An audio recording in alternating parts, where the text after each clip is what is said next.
Madam Secretary, will you please take the roll? Alderman Anderson. Present. Alderman Beatty. Alderman Fortunati. Here. Alderman Gaynor. Alderman Gurman. Alderman Genentasio. Here. Alderman Golden. Here. Alderman Grant. Here. Alderman Hardiman. Alderman Hardiman, Madam Secretary, is going to be a little late. Alderman Smith. Here. Alderman Sutton. Here. Alderman Tranquilli. Alderman Vecchiarelli. Here. Alderman Vitro. Here. Alderman Vitale. 14. We have 14 present. We do have a quorum. At this time, the mayor has a presentation. Mr. Mayor?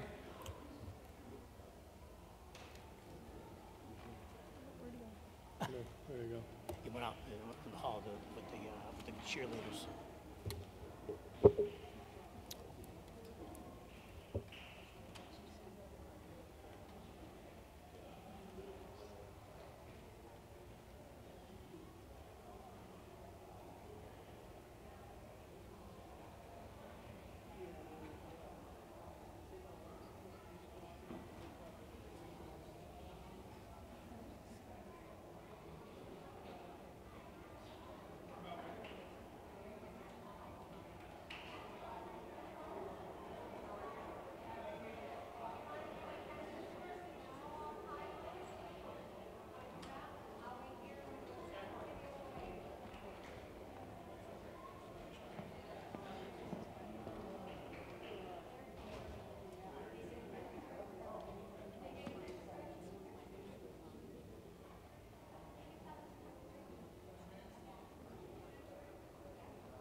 Mr. Mayor, you can go on with your presentation.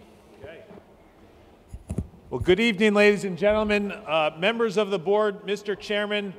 Tonight, we have another special presentation filing into the auditorium this evening. We have two teams that have brought great pride to the city, and they bring spirit wherever they go. They are walking in. I appreciate your indulgence. Tonight is a school night, and I know that all the parents are appreciative of the fact that we're doing this towards the beginning of the meeting instead of the end of the meeting, because I know how long tonight is going to be, because there's going to be a lot of thoughtful discussion, a lot of back and forth. So, ladies and gentlemen, it is my great privilege, my honor to introduce the 2018 Milford Eagles Junior Pee Wee Cheerleading Team and the 2018 Milford Eagles Junior Varsity Cheerleading Team to the front of the auditorium.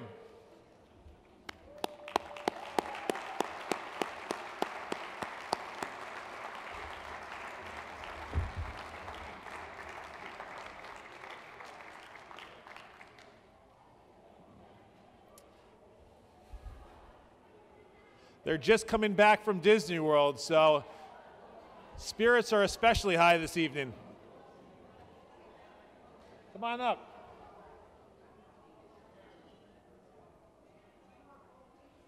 Why don't we bring up the Junior Pee Wee team first?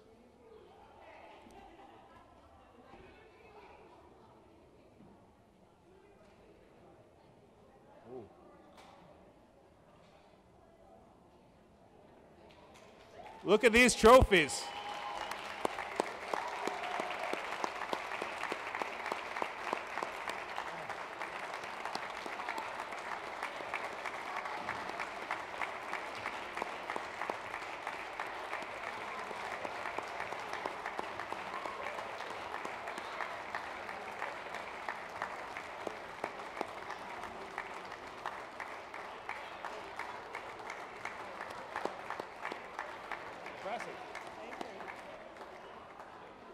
Ladies and gentlemen, that is a lot of hardware that they're bringing up.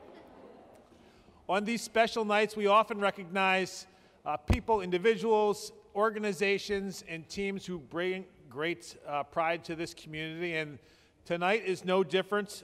Tonight is my honor to recognize this team that has done some historic things. So on behalf of the City of Milford, I do have a proclamation which reads, whereas the 2018 Milford Eagles Pee Wee Cheerleading Team comprised of 26 cheerleaders, has brought honor and pride to themselves and our community. And whereas the Junior Pee Wee cheerleaders took second place in the competition cheer and first place in sideline cheer at the States. Participation in local competition once again earned them second place in competition cheer and first place in sideline cheer. Moving on to the regionals in Lowell, Massachusetts, the team placed second in both competition cheer and sideline cheer. The team then traveled to Disney World to participate in the Nationals, where they placed second in competition cheer and took first place to become national champions in sideline. At the final competition,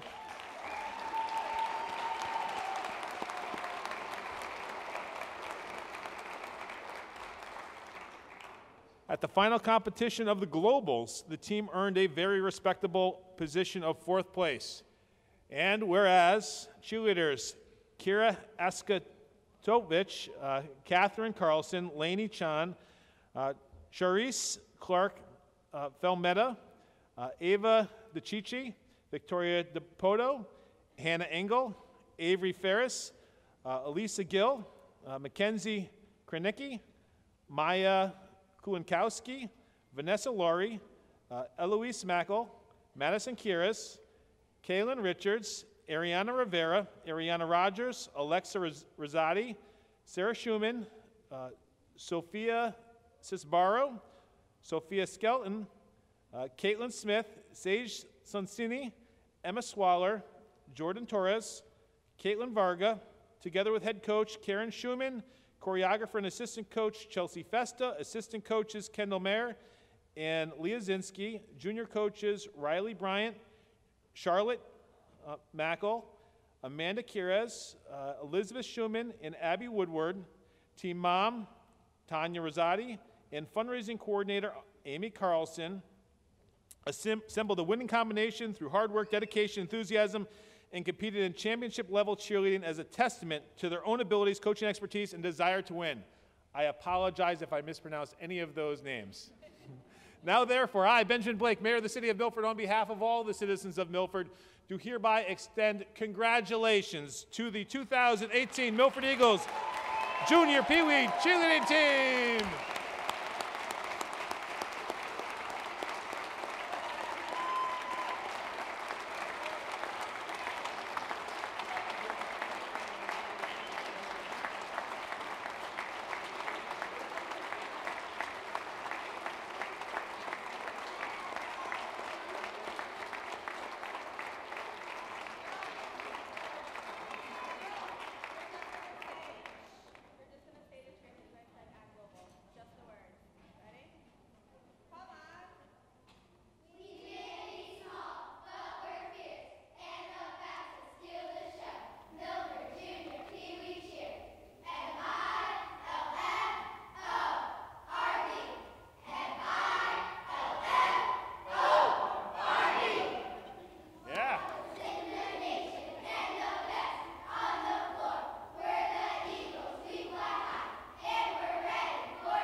Ladies and gentlemen, another round of applause.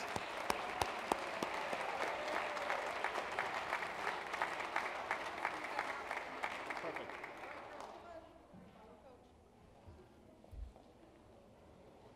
Now, hopefully without any traffic issues, if I can call up the 2018 Milford Eagles Junior Varsity Cheerleading Team.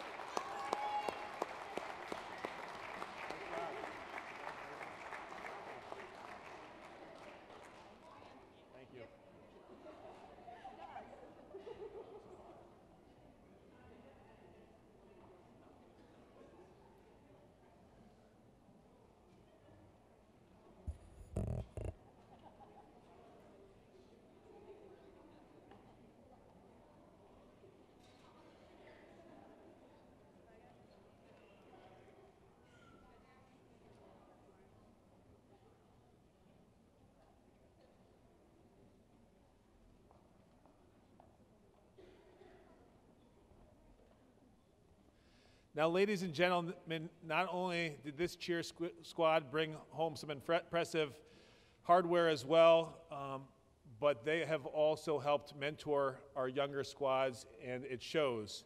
So I do have a proclamation which reads, whereas the 2018 Milford Eagles junior varsity cheerleading team, comprised of 31 cheerleaders, has brought honor and pride to themselves and our community. And whereas the junior varsity cheerleaders took first place in competition cheer, first place in sideline cheer at the States. At local competition, the team also placed first in competition cheer and first in sideline cheer.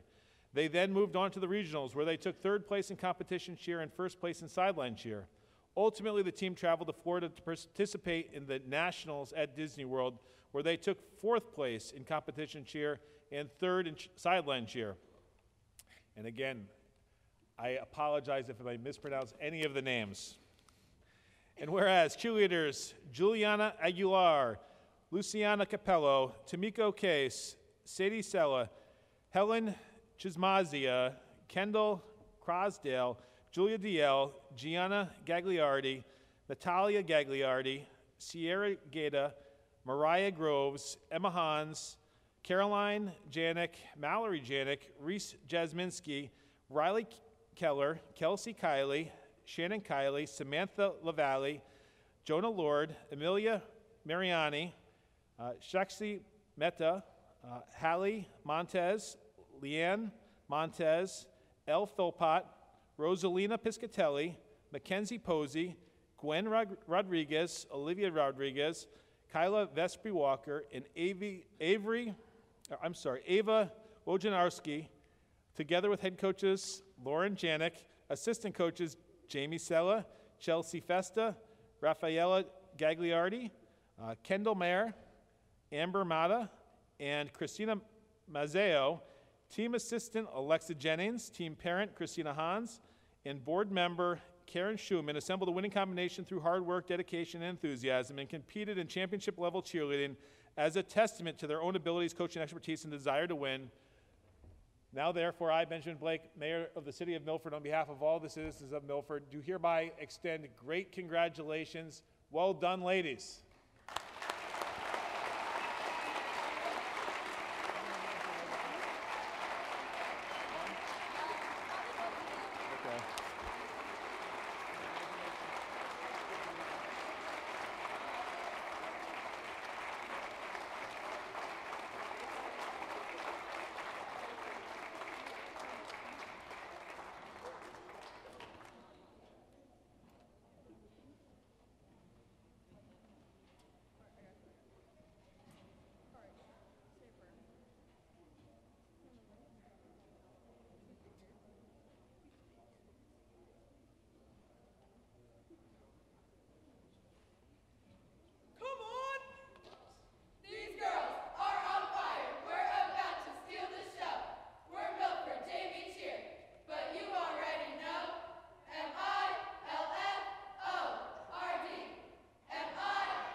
Ladies and gentlemen, another round of applause. Nice job. Congratulations.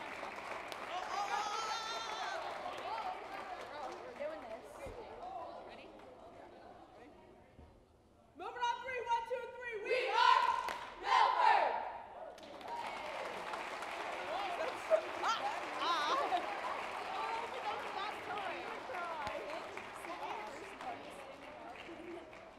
Congratulations. Thank Congrats. you. Thank you.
We'd like to restart the meeting again.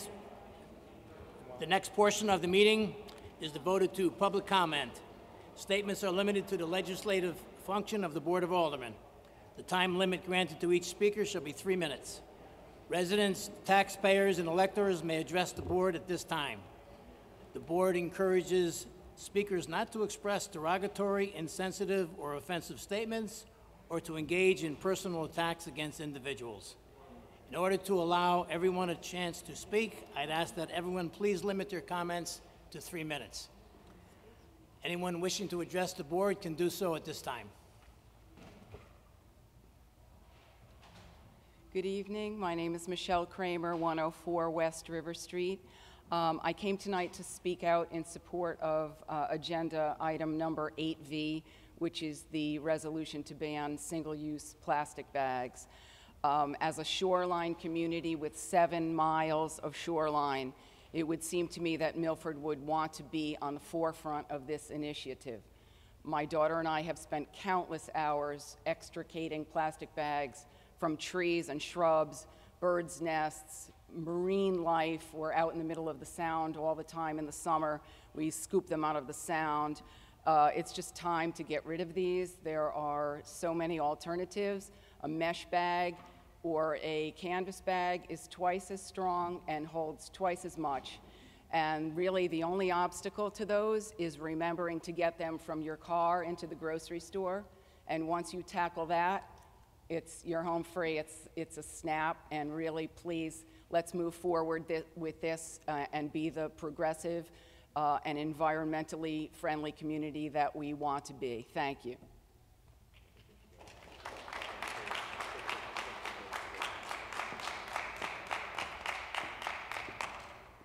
Good evening. I am Kim Rose. I live at 292 Naugatuck Avenue, Milford. I'd like to, first of all, thank Alderman Anderson, Alderman Fortunati, and Alderman Grant, wherever he is. Down there, for bringing up this resolution today. This is something that we in the state have been working on for many, many years. Resolutions such as this are going to be such a tremendous help in aiding us at the state level to be able to actually get this bill this year over the finish line. With so many smaller towns banning them individually, it's almost to the point where it's forcing some of the larger retailers to actually come to the table and talk to us about it, where they were opposed years ago. I have introduced legislation this year to ban single-use plastic bags. It's moving nicely through the process. This certainly will be a tremendous support for us in Hartford to continue the momentum. And there will also be a press release or a press conference next Saturday at Campo Beach. I don't have the exact time. It's going to be 9 or 10 o'clock. That's to be determined. And everyone is welcome to come down to Campo Beach for the press release. And thank you very much.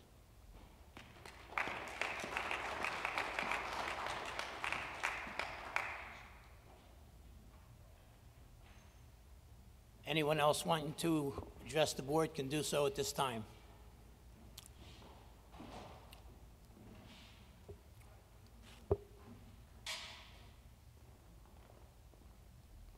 My name is Alice Garlock. I live at 34 Florence Avenue, Milford, and I clean up illegal dumping sites every week in Milford, and I map it out for the city's environmental department, and I organize community cleanups. And every week when I go out and clean up pollution, I at least clean up a handful of plastic bags. I helped the Stratford Audubon with their cleanup on Saturday, and we removed countless plastic bags. There were 30 people, and each of us removed dozens and dozens of plastic shopping bags from their beach. Thank you.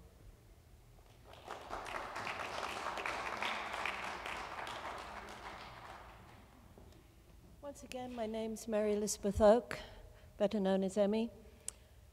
I grew up in a country where we do not have plastic bags unless you pay for it at the time you pack your packages in the store. So I'm wholeheartedly for this change to stop using plastic bags. Thank you.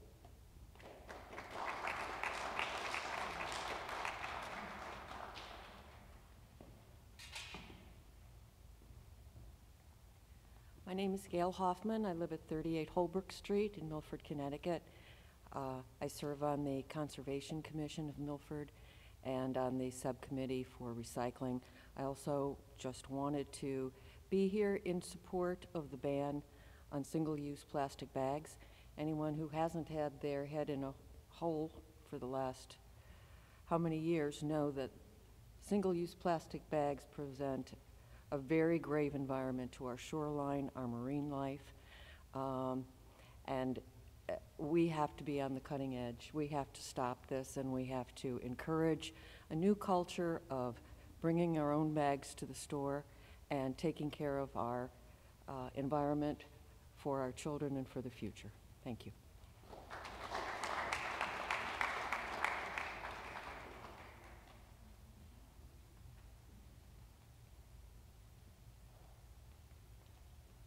Good evening. I want to thank you for bringing this up. It's a very important issue, the single plastic bag. My name is Dan Berman, and I with the Environmental Concerns Coalition. And we have already gathered at the Oyster Festival over 700 names of people who thanked us for getting a petition to ban the plastic bag.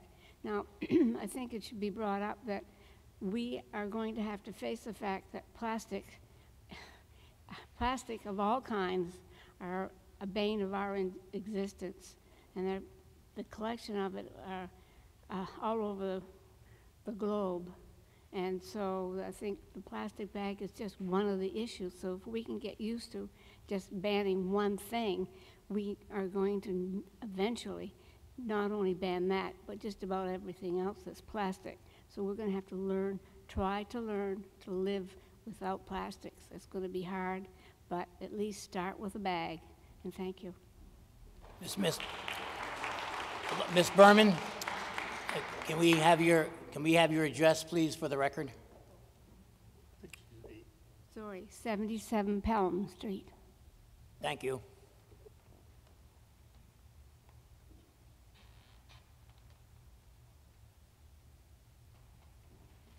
Would anyone else like to address the board at this time?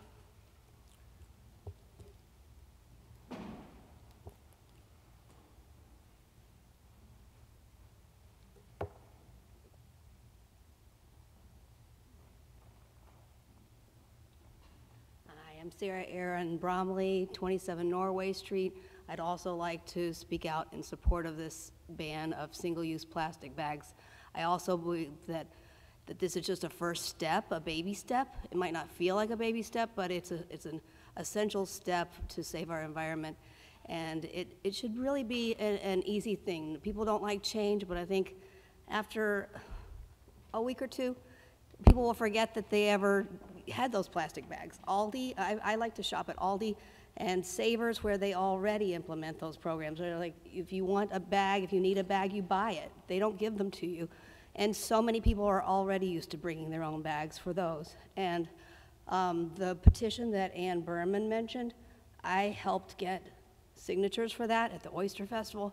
And I have to say, of all the petitions I've ever circulated, that was the easiest one to get people to sign. Bipartisan. They didn't care, Republican, Democrat, whatever. They again, like she said, they thanked us for doing it. And I just remember being amazed that I even got the signatures of people who worked at a company, a local company which manufactures single-use plastic bags, and they themselves signed the petition and thanked me and said, you know, our company will come up with biodegradable ones that we'll make. We won't necessarily be out of jobs. There will be more green jobs if we embrace a green economy and a green culture. So thank you for considering this, and I hope that this zooms through quickly.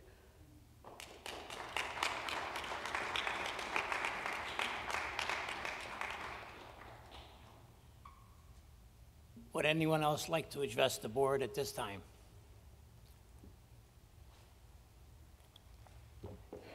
Seeing none, Alderman Vecchiarelli, agenda item number 3, consideration of minutes. Mr. Chairman, I move to approve the minutes of the regular meeting of the Board of Aldermen held on January 7th, 2018. Motion has been made and seconded. Is there any discussion? Hearing none, all in favor? Aye. Opposed? Motion passes unanimously. There was no special meeting, so we'll move on to agenda item number 5, Chairman's Report. I guess you all heard that the groundhog came out and he didn't see his shadow. So we could all look forward to an early spring, hopefully, after this crazy, crazy winter we've had with these low temperatures. No snow, but low temperatures. Also, I'd like to wish everyone a happy Valentine's Day. That's all for me. Agenda item number 6. Mr. Mayor, we have a report. Thank you, Mr. Chairman, members of the board. I wholeheartedly support Punxsutawney Phil's prediction, and I'm with our chairman. I'm ready for spring. The fact that we had a 50-degree swing in temperatures just within this last week is appreciated by me, but I know that we have some good work to do, so I will keep this brief because this is a relatively long agenda. So I respectfully request your consideration and action on those items 8A through 8V. I'd also ask that you consider the mayor's appointment under 6A and the following mayor's appointment to the Inland Wetlands Agency is James D. Connors, 25 Country Lane. It's a reappointment. I would also ask you to note that the appointment that is listed on your agendas under 8F, Matthew Connors, that is for an alternate position, an alternate member position. It's listed on the agenda as a full member. It is an alternate member, so if you can note your agenda as that comes up under 8F. If you have any questions, though, during the course of the meeting, for Mr. Connors, who I think is in the audience, if you could wait until the chairman calls all of the different board and commission members to the front of the auditorium to get sworn in by the city clerk. So if you could just hold on a few minutes to that appropriate point in the meeting, that would be appreciated. And again, any questions that come up, please don't hesitate to ask. Thank you, Mr. Mayor. Next item on the agenda is unfinished business. There is none. So move on to new business. Alderman Vecchiarelli, agenda item number 8A.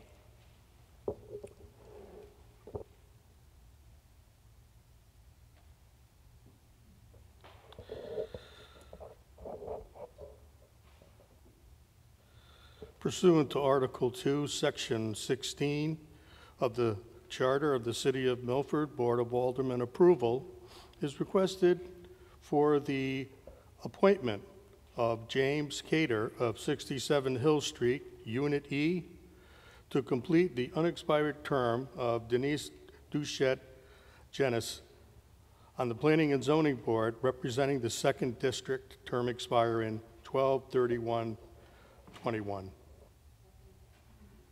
Motion has been made and seconded. Is there any discussion? Hearing none, all in favor? Aye. Opposed? Motion passes unanimously. Alderman Vecchiarelli, agenda item 8B. Mr. Chairman, I move to approve the request for the appointment of David Cirilla of 89 Golden Hill Street as a member of the Library Board to fill the present vacancy, term expiring 12/31/21. Motion has been made and seconded. Is there any discussion? Hearing none, all in favor? Aye. Opposed? Motion passes unanimously. Alderman Vecchiarelli, agenda item 8C. Mr. Chairman, I move to approve the request for the appointment of Christopher McKenna from 24 Rose Street and Terrence Olholster of 173 Centennial Drive as an alternate member of the pension. You got to read C. Oh, okay. C. Okay, my fault. We're on 8C. Sorry about that. I move to approve the request for the appointment of Bill Bevins, 23 Merlin Circle, as a member of the Milford Police Commission to fill the present vacancy, term expiring 12/31/21. Motion has been made and seconded. Is there any discussion? Seeing none, all in favor? Aye. Opposed? Motion passes unanimously. Alderman Vecchiarelli, agenda item 8D. Mr. Chairman, I move to approve the request for the appointment of Christopher McKenna of 24 Rose Street and Terrence Overholster of 173 Centennial Drive as an alternate member of the Pension and Retirement Board to fill the present vacancies, term expiring 12/31/20. A motion has been made and seconded. Is there any discussion? Seeing none, all in favor? Aye. Opposed? Motion passes unanimously. Alderman Vecchiarelli, agenda item 8E. Mr. Chairman, I move to approve the request for the appointment of Nancy Idings at 136 Housatonic Drive as an alternate to the Tree Commission to fill the present vacancy, term expiring 12/31/21. Motion has been made and seconded. Is there any discussion? Hearing none, all in favor? Aye. Opposed? Motion passes unanimously. Alderman Vecchiarelli, agenda item 8F. Mr. Chairman, I move to approve the request for the reappointment of Matthews Connors of 198 West River Street as a member of the Inland Wetland Agency, term expiring 12/31/21. Seconded? And Mr. Chairman? Yes. Just to note, it's as an alternate member of the board. If you could note the resolution. Thank you, Mr. Mayor. Did you read the whole motion? Yeah, okay. Just for informational purposes, this would be an alternate member. We have a motion and a second. Is there any discussion? Hearing none, all in favor? Aye. Opposed? Motion carries unanimously.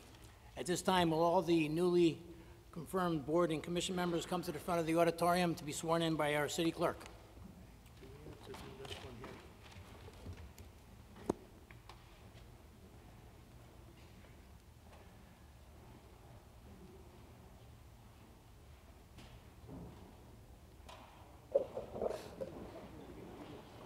I won't bite, I swear.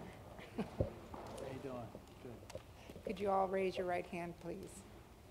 Do you solemnly swear or sincerely affirm that you will uphold your duties and responsibilities to the best of your ability for your respective boards or commissions for the city of Milford, so help you God, or under the pain or penalty for perjury or false statement? Okay, congratulations. Can you just stay?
The next item on the agenda is item number 8G. Alderman Vecchiarelli. Agenda item 8G. Mr. Chairman, I move to approve the request for the attached resolution, grant application for Department of Human Services. Motion has been made and seconded. Is there any discussion? Hearing none, all in favor? Aye. Opposed? Motion passes unanimously. Alderman Vecchiarelli, agenda item 8H. Mr. Chairman, I move to approve the request for the attached resolution regarding a grant application for youth and family services activities. Second. Motion has been made and seconded. Is there any discussion? Seeing none, all in favor? Aye. Opposed?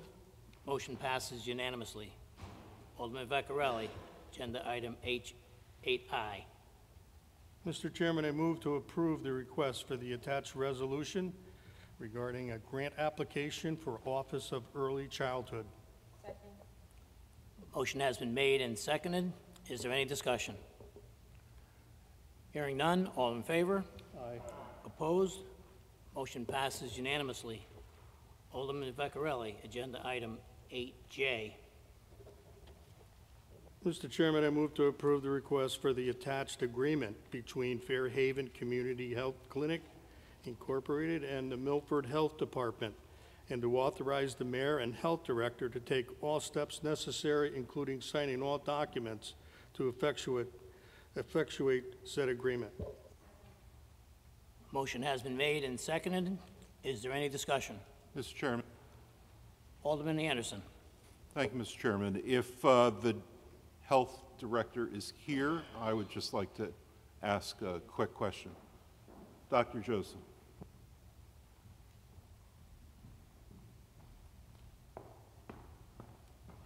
Good evening. Good evening. Through you, Mr. Chairman, I note for the record that it is an asthma grant and it would fund a position. Is that correct? No, it actually, it funds several pieces of the program. So this is a regional asthma home visiting program where we assess triggers in the home to asthma and look to minimize those triggers by sending in a asthma educator as well as an environmental specialist into the home, as well as a community outreach worker. But we also provide environmental supplies that can assist to minimize those triggers, anything from cleaning cloths to, in some cases, vacuum cleaners with HEPA filters. So it varies depending on the home that we go into. Thanks. I'm glad you detailed it for us. This represents what year is this that we've been in cooperation with Fairhaven Clinic? Actually, this is a new partnership. So we have had a grant through the Department of Public Health at the state level to lead this regional initiative for approximately 14 years that we've been doing this program. This is part of what's known as the state innovation model in the state of Connecticut. So the state is really looking at different models to meet the various needs throughout the state and to work within some of the changes in reimbursement specific to changes in Medicaid and Medicare. So we are on the cutting edge of this model where we are looking to form a direct partnership with a healthcare provider, in this case being Fairhaven Community Health Center, where they would directly reimburse the health department for providing community-based services to extend the services that they're able to provide at the clinic. So the goal is that whereas for many, many years we've seen the insurance model really look at getting patients sort of in and out in that 15-minute time period, now insurance, the system is really trying to move towards value-based outcomes. So our program is an evidence-based program that has been shown to improve health outcomes related to asthma. So now we're looking at partnership with the healthcare provider to reimburse us for those services directly. And the goal is that if this pilot program works and the model works, that we would be able to extend that to other areas of public health. I think it's a very exciting idea for Milford residents. Kudos to you for bringing it to fruition.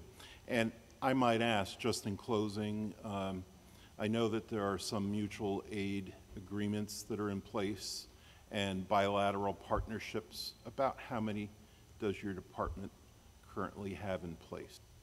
We have two formal memorandum of understanding and agreement with West Haven and Stratford. For this particular grant program that we've been running, it's with about 8 or 9 health departments in the region that we work with to provide this service.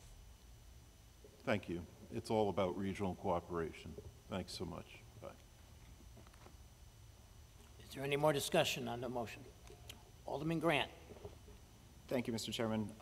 Through you, this sounds like an excellent public health initiative.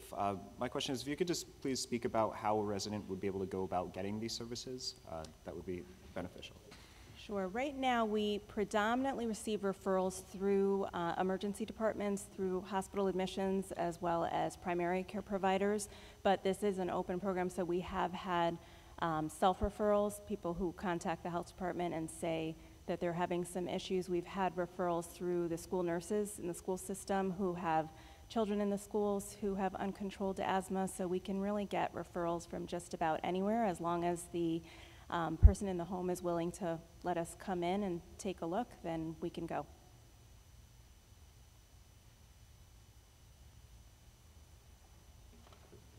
Alderman Giannattasio. Thank you, Mr. Chairman, through you. Good evening. You mentioned that if this program is a success, that you can use it for other health initiatives. Can you just give us one example of another initiative? So we also, and this is sort of related, but not, we also have a Healthy Homes program through the health department where we are able to go into homes and assess homes for a variety of standards, air quality, and a variety of things. So potentially we can work with local primary care providers if they feel like there are other issues impacting a person's health within the home. We can do a similar type of program. So there's a lot of possibilities there. Programs, that's an example of something we're currently doing that we can extend, but I think there's a lot of implications in terms of new things we could be doing. Kind of a preview of what's to come in the next few months. The health department's been working on our strategic plan, and we are looking to expand activities in the area of chronic disease management, diabetes, things like that. So I think there's a lot of potential application for areas such as that too. Thank you. Alderman Vitale. Thank you, Mr. Chair. Good evening, Deepa. When someone calls into the office, what's approximate turnaround time that you will get into the home for these people? It depends on the time of year. So we've done, last fiscal year, we did over 200 referrals. And we tend to be busier during the school year. That's just how the ebb and flow works. So it can take about 3 weeks or so to get out to a home. Again, though, it's dependent on the family's availability. We try to make this a program where we meet people where they're at, so we do evening and weekend visits to try to accommodate everybody, but depending on people's schedules, I'd say about 3 weeks. So the procedure would be to call the health department, Yes. get on a list, and then you, within the 2 or 3 weeks that you would make the visit to the home? Yes, and we also have a referral form available on our website if anyone wanted to print it out and fax it in, email it in, send it in. Is that 2 or 3 week turnaround time, is that because of the number of requests, or is it just the people that you have, they don't have enough people out there? A little bit of both. So it's number of referrals depending on the time of year as well as availability of staff. We try to do a coordinated visit because we find that that's most effective between the asthma educator and the environmentalist. So getting everybody's schedules to work with the family schedule. Thank you, and a great job. Any more discussion on the motion? Seeing none, all in favor? Aye. Opposed? Motion passes unanimously. Thank you, Mr. Joseph.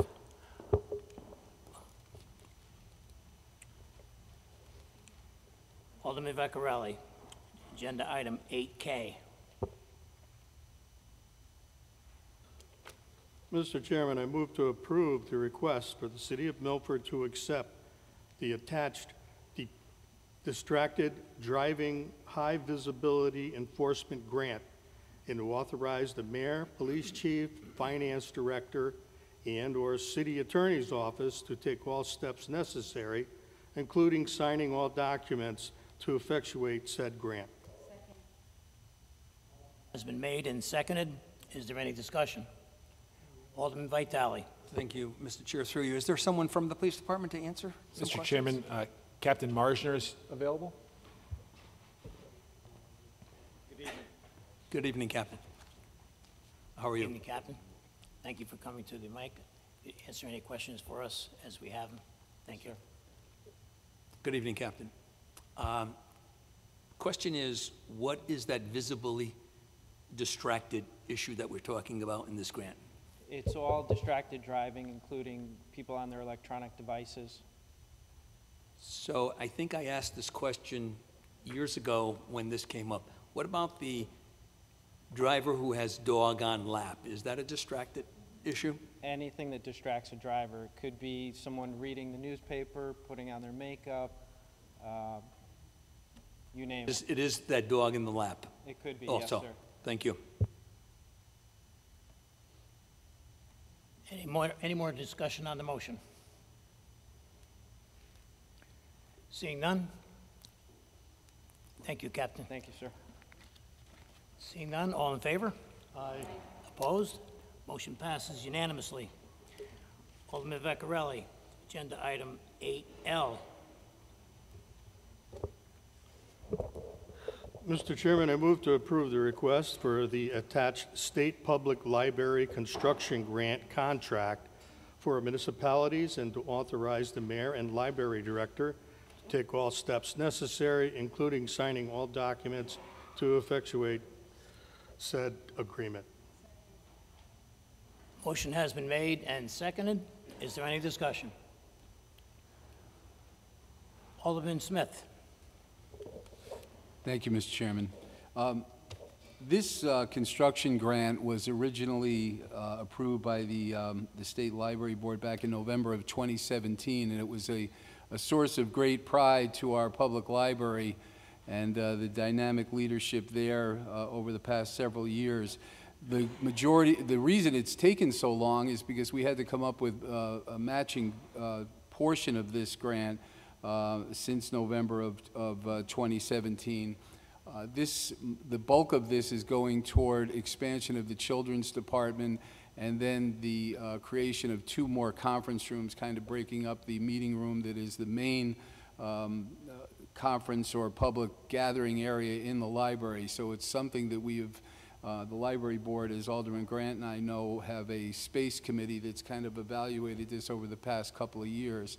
But it's something that's very significant. It was very welcome, and it's after a great deal of effort on the part of our great library director, Chris Angeli.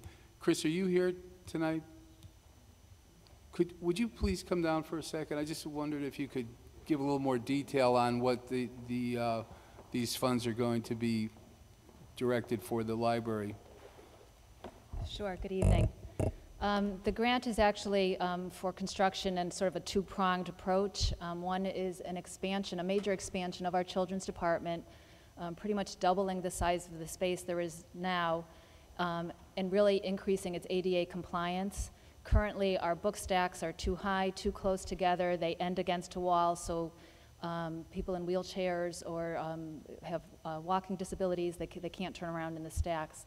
This enlargement of the space will allow us to spread those stacks out, make the different areas of the children's department age appropriate. Currently, everybody's sort of on top of each other. It'll allow for the renovation of the children's restrooms to be ADA compliant. Currently, the 2 restrooms in that department open onto the main floor, which really is not ideal when dealing with our younger patrons. So that's one half of the grant. The other is adding 2 small private meeting spaces up on our main floor. These will be equipped with smart boards, technology, internet access. One of our biggest requests at the library is for meeting space, especially now when we have a lot of people working from home, people needing to do group work, entrepreneurs working from home, and they need a place, a communal place where they can come meet. So between the expansion of the Children's Department and the addition of the 2 technology-enabled meeting spaces, that's what the grant is for. Mr. Chairman, if I could, Chris, the Children's Department, I know during the library meetings we talk about activity in the various departments throughout the public library. The Children's Department has seen an increase in activity, both in terms of borrowings, in terms of programming, that sort of thing. Can you maybe just make some mention of how, besides the fact that we have more shelf space, how this can be better employed? Absolutely. Currently, our Children's Department is very, very active. On our regular story hours alone, we get 50 to 60 people in the children's program room. And once those kids leave the program room, one of the aspects that we're lacking is space where the parents and children can meet and interact afterwards. So that's building community relationships with other parents, making connections for perhaps parents that are now stay-at-home parents where they hadn't been before. And it really has been a space, because we are so on top of each other, that we have not been able to provide that. Our Children's Department has about 16,000 people a year attend programs in that department, and we'd like to be able to encourage them to stay longer, to have homework space for the kids, where they're not disrupted by the toddlers or the preschoolers. So it's really expanding it to make space for everybody in what is a very, very vibrant section of our building. Thanks, Chris. Is there any question? Oh, Alderman Grant. Thank you, Mr. Chairman. I don't have a question. You did an excellent job taking and explaining the changes that are going to be made and the well-needed changes to the Children's Department. It's going to be excellent to have that be a larger space. I really just want to thank you and all of your staff for the excellent work you do at the library. It's a gem of the city and something that people really need to take and visit as often as they can. Thank you very much. Thank you. Alderman Beatty. Thank you. Through you, Mr. Chairman. Thank you, Chris, for all your efforts in that explanation and the wonderful programming that you do. I wanted to mention the exhibits also, the public exhibits that have such a broad range and a participation. I don't know the numbers, but they are very valuable. And currently there's an exhibit for Black History Month orchestrated by our own, through the leadership of our own Alderman Anderson, and maybe I'll let him speak to that, but I wanted to mention that it's open to the public, and it's Ebenezer Bassett, who historically was the U.S. ambassador appointed to Haiti way back by Ulysses S. Grant. And I think that there has been some press about this in an interview of our alderman, and maybe he can speak to that. But I just want to say, don't miss it. It's a lovely space on our gallery level, so if you are in the building, please be sure to see it, and I'm sure Alderman Anderson can speak to that. No. Mr. Chairman, not on that. I just wanted to compliment Chris and the library staff on being successful, competing successfully as having Milford being one of 6 grantees in a very competitive process. Kudos to you for doing that. Thank you. It was a lot of effort. I think Alderman Smith mentioned the library board and the space committee in particular have been working very hard for a long time on addressing the needs of the library and where we need to grow.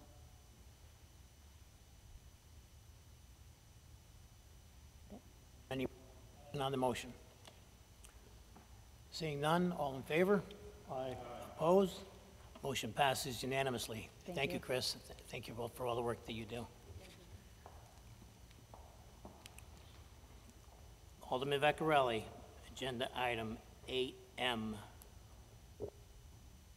Mr. Chairman, I move to approve the request per the attached recommendations of the Planning and Zoning Commission dated January 8, 2019, pursuant to CGS 8-24 of the State of Connecticut General Statutes for the sale of 393 Bridgeport Ave, and to authorize the mayor and city attorney to take all steps necessary, including signing all documents to effectuate said sale.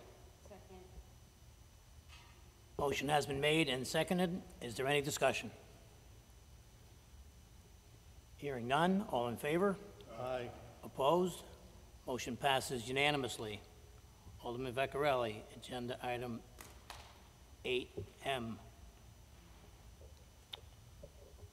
8M, right? N, yes, correct.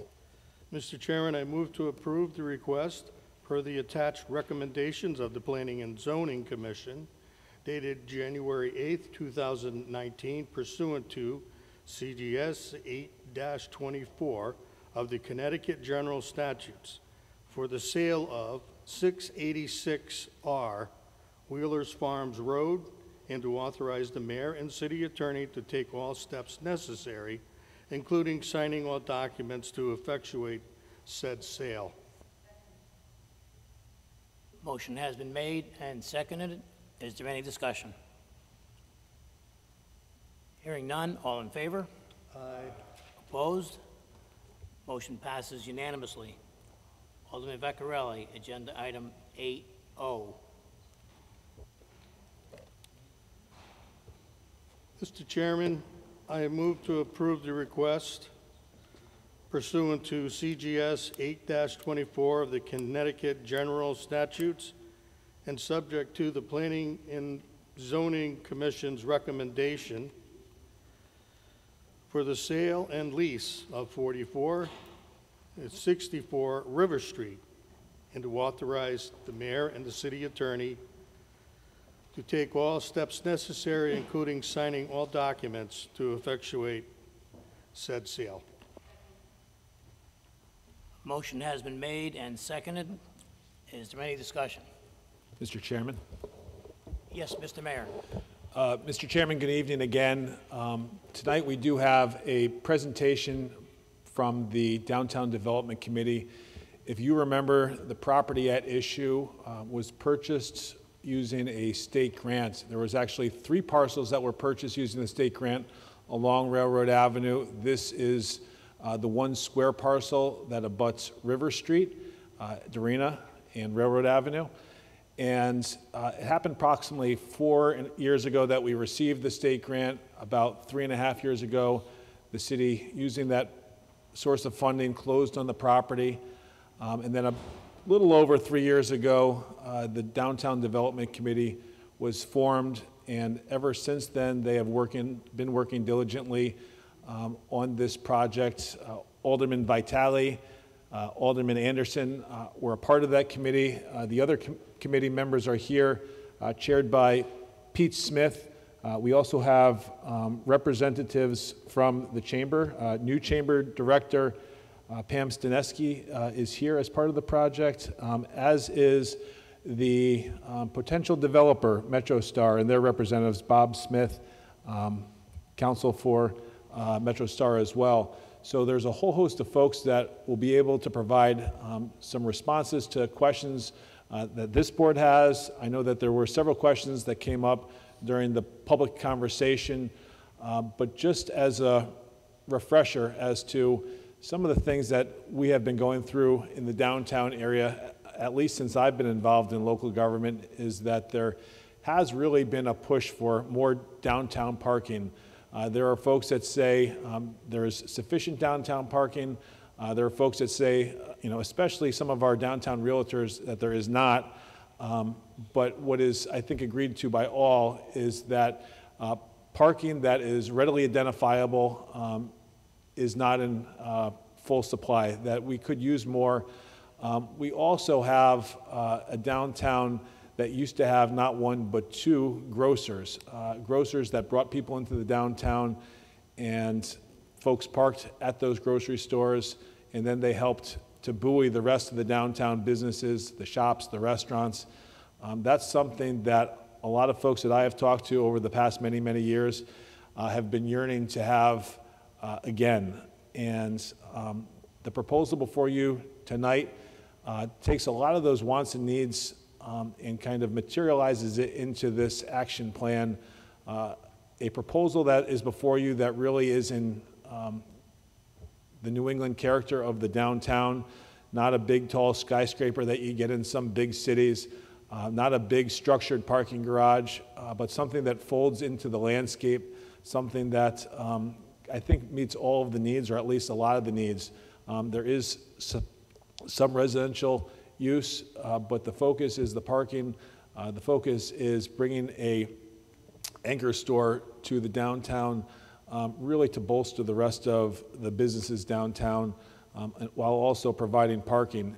Parking was one of the things that we wanted to emphasize with this project. The transit-oriented development is something that is part of the terms and conditions of the state grant. Again, this is a unique piece of property. Along the railroad tracks, we have 5,000 folks that commute in and out of Milford's train station each and every day. So it's a very busy area, but we also have a downtown that is bustling, and it continues to get busier and busier. You know, ever since, you know, I've been around, the downtown is, I think, appreciated in value to this community. People really do identify Milford by its downtown. It's something that makes Milford Milford, and we want to make sure to protect that and to enhance it and to continue the progress of the downtown. And I think that this proposed project strikes that appropriate balance. So without further ado, I'm going to introduce Pete Smith, the chair of the Downtown Development Committee. If you guys have questions as they come up, certainly I'm here as a resource.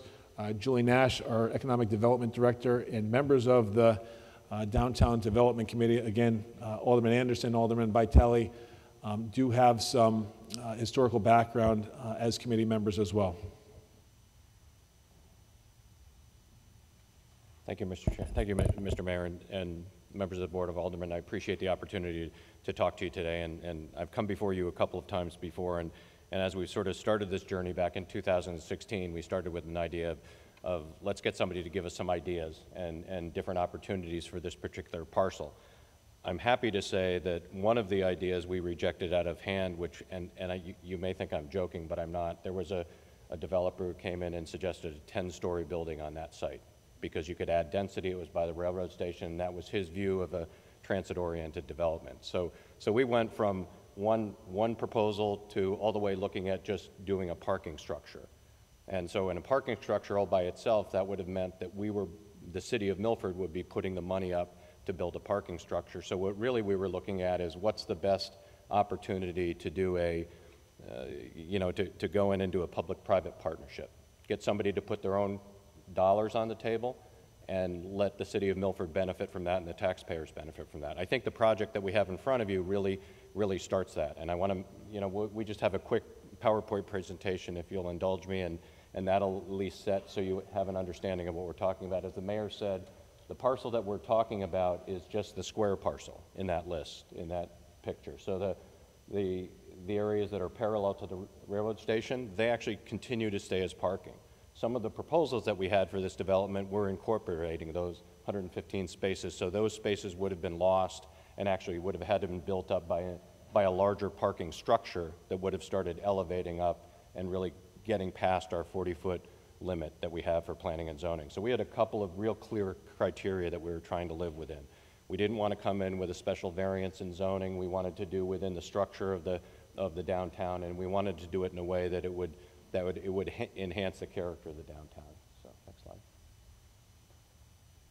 So that's the 115 spaces that stay. They will remain, and I just remind you that those are currently reserved for city residents, and they pay a fee, so there's revenue coming in on that parking area. To give you a sense in terms of where we started, and the committee was really focused on making sure that we got feedback from the community, and that included the residents in Dorena Place. And in fact, before we had our first meeting, we sent a notice out to the Dorena Place residents to give us their feedback, and what we heard is a variety of opinions. Honestly, we had some people that said, we want you to put some structures in that area parallel to the railroad station because it will block the train noise. There were other people that said, don't, and I think what we decided is that the best thing is to leave that area parallel to the train station undisturbed and really focus on the square lot. But the other thing that we did is we did multiple workshops. We did a workshop in June of 2017. We did another workshop in August of 2017. And then we gave the final community workshop in January of 18. So the whole goal of this committee was trying to engage the public as much as we could and get feedback. And I think what you found is you found a project that was larger, gets smaller, smaller, and smaller. So in the context of what the mayor was talking about, there were consultants who told us we have plenty of parking. Milford actually has over parking. You know, you guys are chasing parking that's not necessary. I think the consensus that we had between the downtown business and actually really the folks that we were talking about and who use the downtown, really allowing the city to have a central parking location would be really helpful, and that was one of our drivers. The other thing that this developer happened to add is within the project, and it's hard to see when you see just this picture of the building. This is actually an L, and so within what you have is you have the building along River Street, the building along Dorena Place, and then the back of the building is actually opened up into a parking area. Within that parking area, as you see on Railroad Avenue, the developer's talking about is creating a kiosk that he will allow the city to use any way that we see fit. If it can be for a tourism location, it can be for a coffee shop, or a lot of different other options. The thing that I think is also important is when you go into a public-private partnership, you need to figure out sort of what are the costs to move a project forward. One of the things that we were told in TOD and doing TOD developments is often the city has to come to the table with incentives, to put cash on the table to allow the developer to move forward, to give tax abatements and things like that. This project has no tax abatements, and in fact, it has we expect an annual property tax of somewhere in the neighborhood of $250,000. Right now, the city used to collect around $45,000. So you see an immediate income and tax revenue to the city. The other issue is the property is sold as is. The builder will pay the city $500,000. I think you have 120 additional parking spaces. There's no property tax concession. There's no state payback of the original money necessary to purchase the property. And the other thing I want to mention is that we're not selling the whole property. We're selling a piece of the property, the square of the property. Closing 45 days, no assessment to inhibit for future development, and we have a 45-day due diligence period. There's also some within the agreement. The mayor and Julie have negotiated about the quality of the products that will be used, those type of things. Basically, you're ending up with 50 apartment units and 12,050 square feet of retail. As the mayor said, one of the conversations we had over and over with the developers, the various developers, was we really don't want vacant retail space in this building. You know, you go down and there are some places in our city where you have residential units that are full, but down below is vacant retail. So there's a real push to try and get some kind of small grocer to locate in that location, and you know, Mr. Smith is confident that he's really going to work hard to fill that area. Again, to look at the parking, there are 76 surface parking spaces, and that's really to go with the residential units, to go with the retail units and things like that. The item that this proposal had, that no other proposal had, and it really was, at least from my perspective, the one that made it all work, was the city will acquire 120 brand new parking spaces that the city of Milford will control for 97 years for $1 a year. And if you think about what the value of those spaces are, that's a pretty significant amount of money, because if we were going to build that in a parking garage, that would mean a bond, that would mean millions of dollars in expenditure of city funds, but that is one of the significant costs that's coming in, one of the significant enhancements that are coming into the city without us putting dollars on the line. And then Julie had some consultants look to make sure that the configuration of the underground parking was working. I mean, it's great to look at pictures, but you need some experts to make sure that actually the parking garage will function, and everything reported out that it will work well. This is a view of the garage, and basically what this is this is the basement of the building. So what the developer's doing is building that parking garage, and then the city will have full access to it. They will pay for the structure. We'll be in charge of security, line painting, things like that. But the reality is that will be the city's to use for 97 years. Tenants, for a period of 8 months following the closing, developers shall not lease retail space to any tenant without the approval of the city. This is really something the mayor was pushing for, so it wasn't just that we were giving the land away and they're going to put whoever they want. We'll have some say in terms of who goes in there, and that was, and I must say that from our experiences with the developer, it's been a very good back and forth. So this is really the difference of the property that you see over there on your left is the, as I call it, the old A&P. For those of us who have been in town long enough will remember the A&P. And then the new building there. And I think, I don't want, and I have to say I'm happy some people came to express their concerns about some of the issues, because I think that sometimes when you look at a picture, it gets scary and intimidating. I will say that the committee takes their job very seriously, and we took the input from the neighbors very seriously. I think that this is the right scale. When you look at the other places that we looked around, we went to Fairfield and looked at some of their TOD developments. We went to Meriden and looked at theirs. We went to Storrs and looked at theirs. I think what you're seeing here is really the right scale, the right size, and we're in a project that we can all be very proud of. So I'd be happy to answer any questions.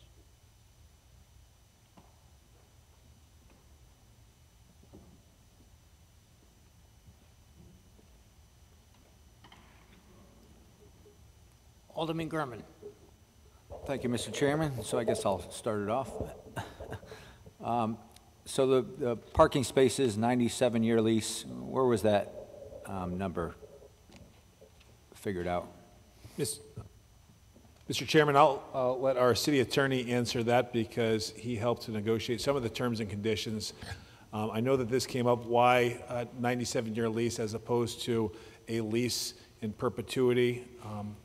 It is basically because that's legally what the courts have allowed for. Anything over 99 years becomes a sale of the property in terms of conveyance tax and what the courts will recognize for deeds. Again, our city attorney can go into more detail about some of the legal background, but from a land use standpoint and from a sale of commercial property, this is the 97 years is the term of art and the standard. Mr. Chair, through you to Alderman Gurman, really don't have much more to add to what the mayor said. Essentially, that a lease in perpetuity is not a leasehold, a lease interest. It's more equivalent to a deed, and that's what the courts have said. So courts disfavor leases in perpetuity. I want to see an end date. So the 97 is typical in commercial ground leases, and there's some regulations, state regulations also in play that prohibit leases beyond 99 years or more.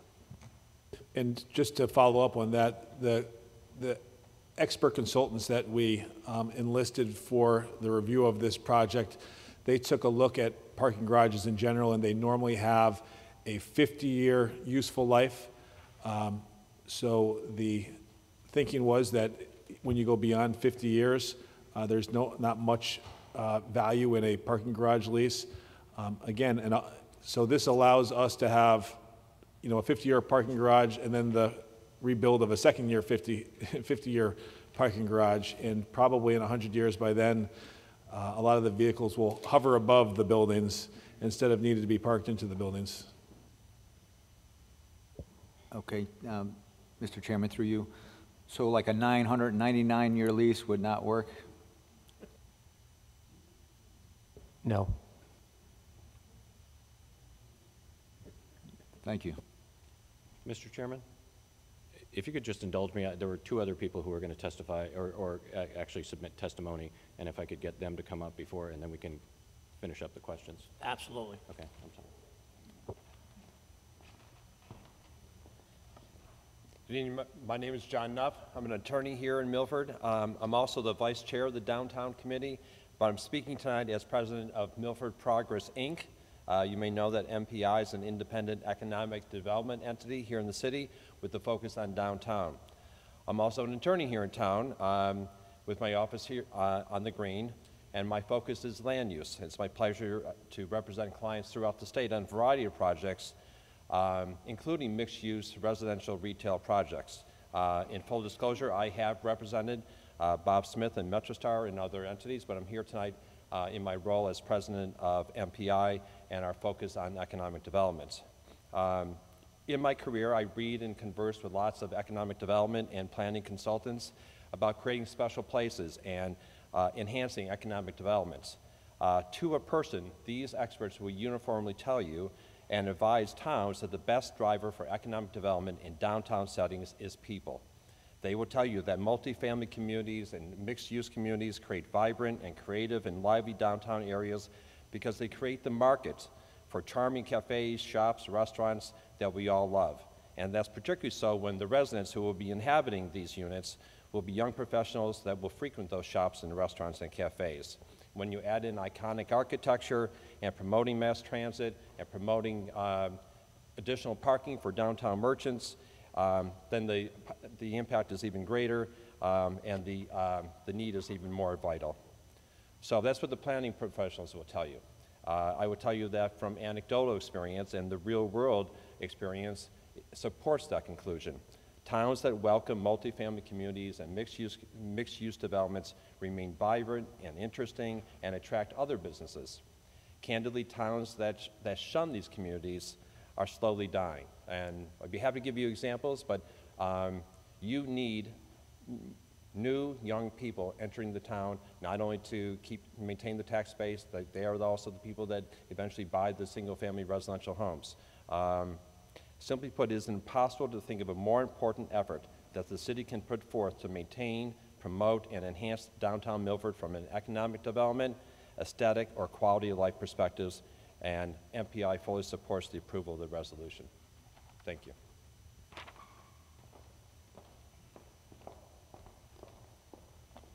Good evening.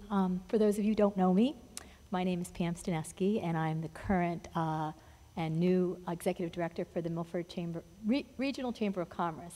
And today is my first day on the job, so I met with the mayor earlier. I'm not new to this project. I've actually done the walk around, and I just want to talk about why the chamber actually supports this. And it supports it for, you talk about the word opportunity, and for the last week I've been meeting with business leaders downtown and around this area, and they've been talking about opportunity. Opportunity for growth, opportunity for our chamber to be an active and live chamber, and we're excited about this project because of three opportunities. The first one is the increase in parking. The increase in parking is going to provide an opportunity for visitors to support our local businesses. And when you talk about local businesses, we have residents that are going to be part of this project.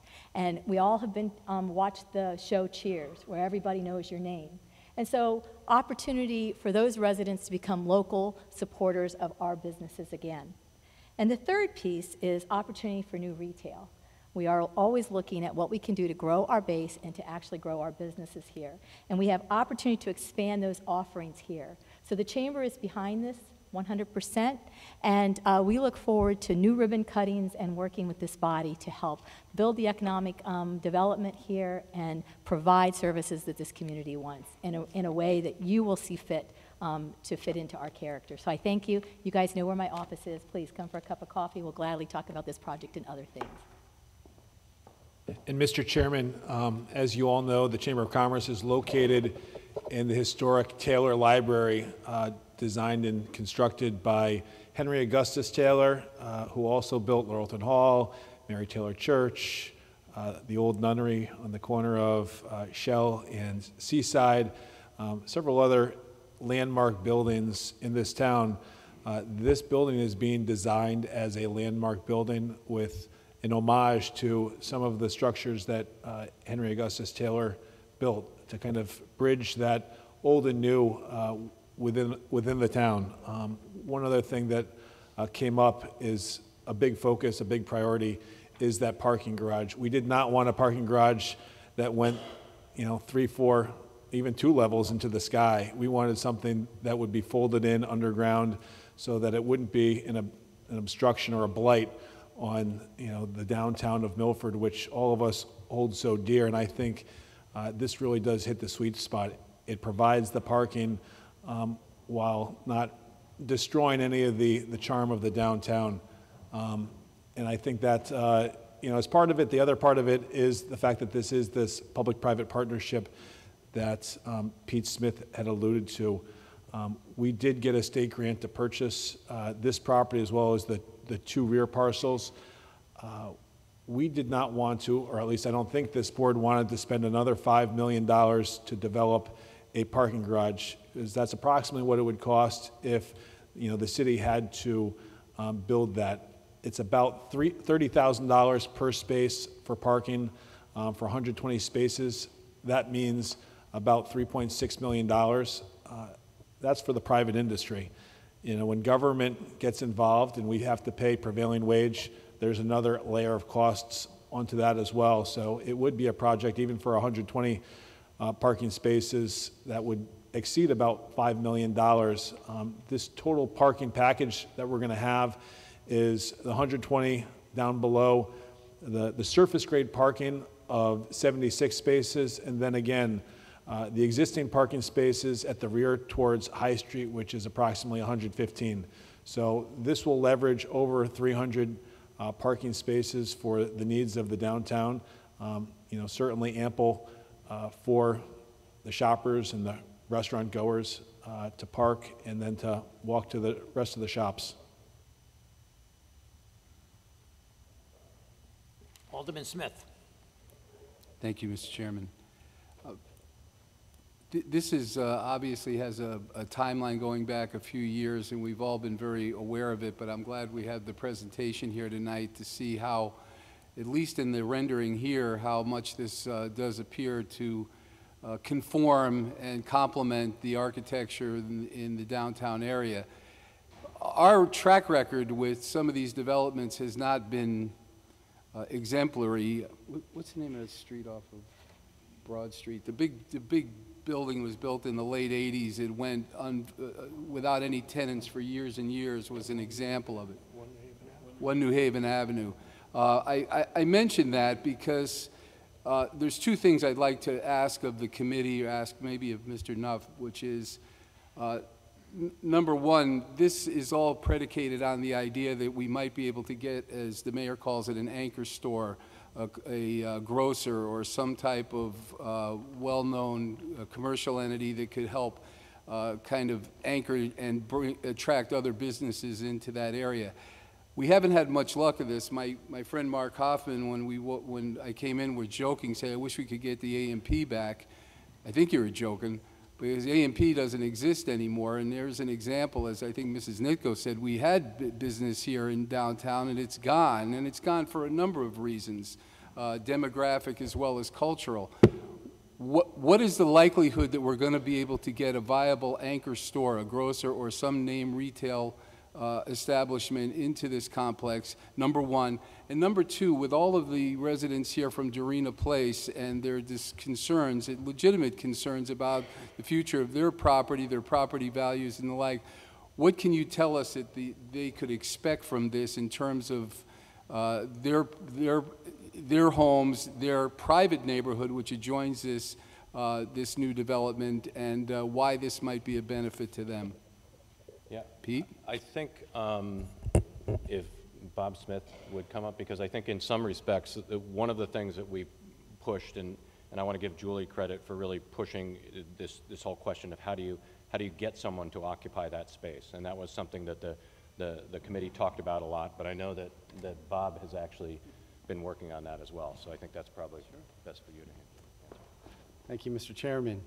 Robert Smith from MetroStar Properties. I'm the Executive Managing Director. Milford just has a great infrastructure. It does lack parking. I think the biggest attribute of this development is to have 196 parking spaces available for any retailer. I think that really brings a different dynamic to the marketing of this site. We have had interest from independent grocers. We want to focus on more of a regional size grocery store if possible first, and that's what we've agreed to do, is try to market it to national and regional grocers. They do have urban models now. They have smaller models. Trader Joe's is a good example of it. A lot of the major grocery retailers do have urban models now, and we want to approach them first. But we've had some interest from Connecticut-based independent grocers that have expressed significant interest in it already. Some came through the Economic Development Office, and some we know as well. Obviously, we have a lot of experience in this work, and a great network of people to market this site too. So we really want to focus on that first. Without the grocer, I think there's a multitude of uses that would in fact lease this space from us. We've run 29 buildings in downtown. We developed about 50,000 feet of retail. We've always were full. We've always had great success with commercial tenants. However, the real economic engine in a deal like this is really the multifamily. So even if we don't get a tenant for the first floor for a period of time, it wouldn't impact the financial viability of the project or the timing of it. We would start right away even without a tenant. We have that much confidence in the space. And for the record, I'm the one who bought 1 New Haven Avenue and completed it after 20 some odd years of it being a mess. So I'm very familiar with that. Thank you, Mr. Chairman. And let me just follow up on your question about the Dorena Place residents, because I think that's important. As I said in my opening, this committee started with the idea that we really wanted to make sure that there was an ample opportunity to have communication with the neighborhood. One of the items that I heard over and over was this question about traffic and the challenges that folks have on Dorena Place. I think if you look at this design, and I'm not sure you can see it on the plans here, but basically the underground parking garage only enters out onto River Street. So it has no impact on Dorena Place whatsoever. So the largest bulk of parking is actually coming into River Street. The other surface lot on the upper level, most of that is planned to come out onto Railroad Avenue. There's one opening that is parking that is actually under the building. So when you think of the lot that's an L, there's parking underneath the building, like happens in a lot of the developments you see. And that's more geared to the tenants. So the tenants will probably do have an option of exiting onto Dorena Place, but that's not the major in and out of this facility. The major in and out of this facility is River Street and Railroad Avenue. So I think that was attempting to address some of the concerns that the Dorena Place residents have. And the other one that I'll just reiterate again is the idea that we left that parcel of land parallel to the railroad station really the way it is, without adding density, without doing anything else, was really the idea that we have to take into account the neighbors on Dorena Place and make sure they're not. There was a real fear of them looking out their back window and they'd look up at a building, and that was the reason that we decided not to add that other space in back. So.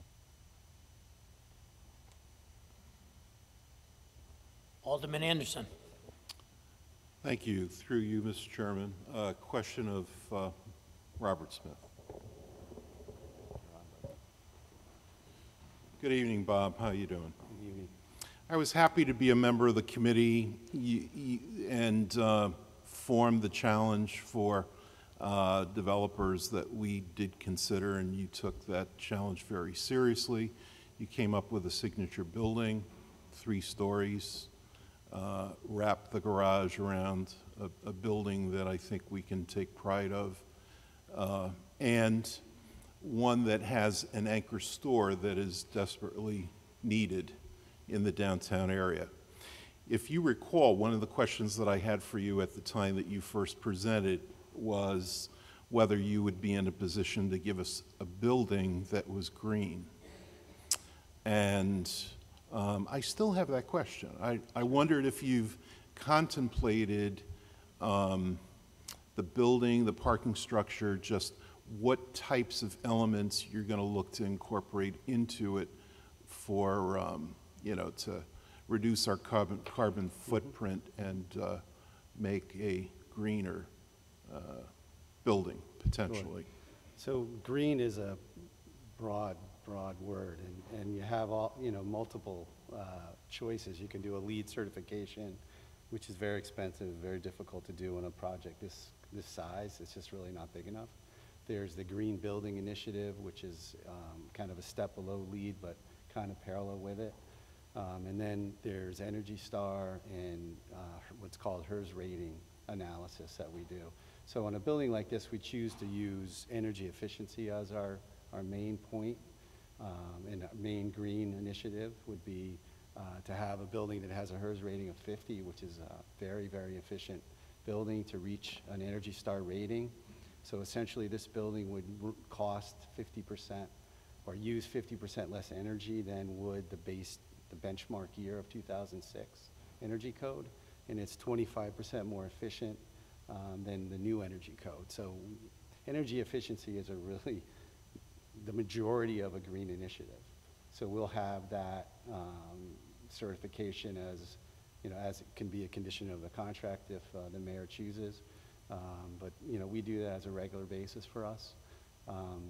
On the green, like a green building initiative, this building meets, the site alone probably meets 50% of the requirements because it's an urban site, it's a multimodal site, TOD, it's interconnected with sidewalks, it's a site that covers the whole property now, so you're not, you have runoff issues and stormwater management issues that we're going to solve and improve dramatically.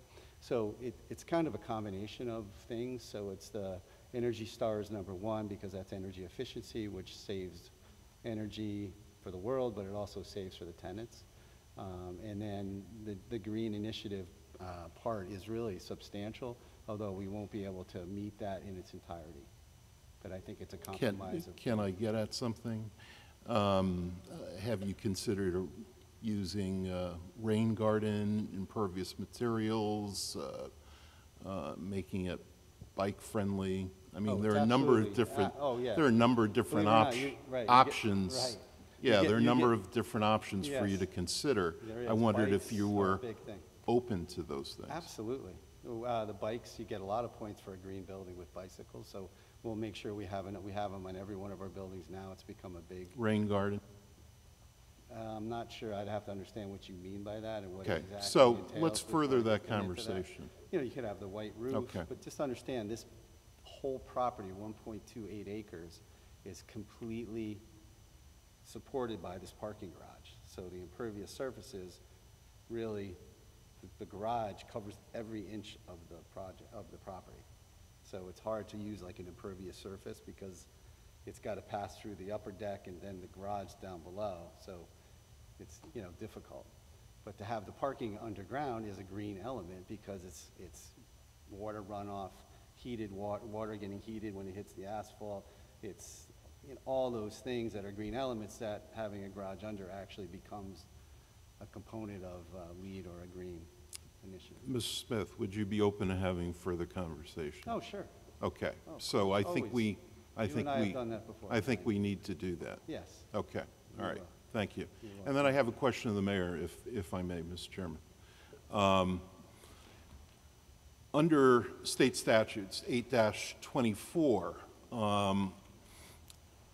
planning and zoning commissions as well as legislative bodies are required to hold public meetings to get public input in the process.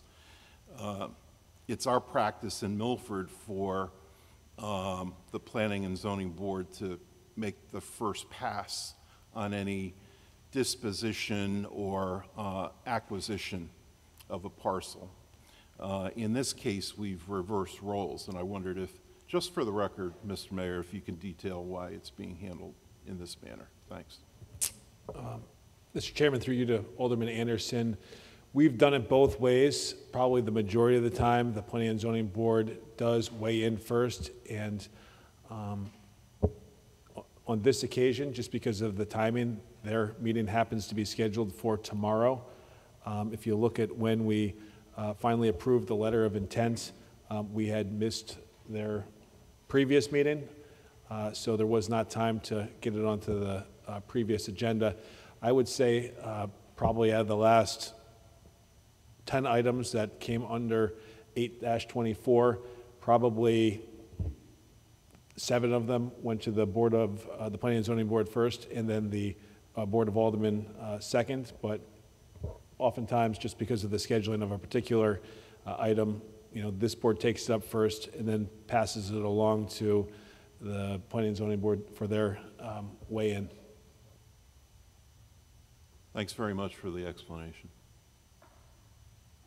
Alderman Vecchiarelli. Thank you, Mr. Chairman. I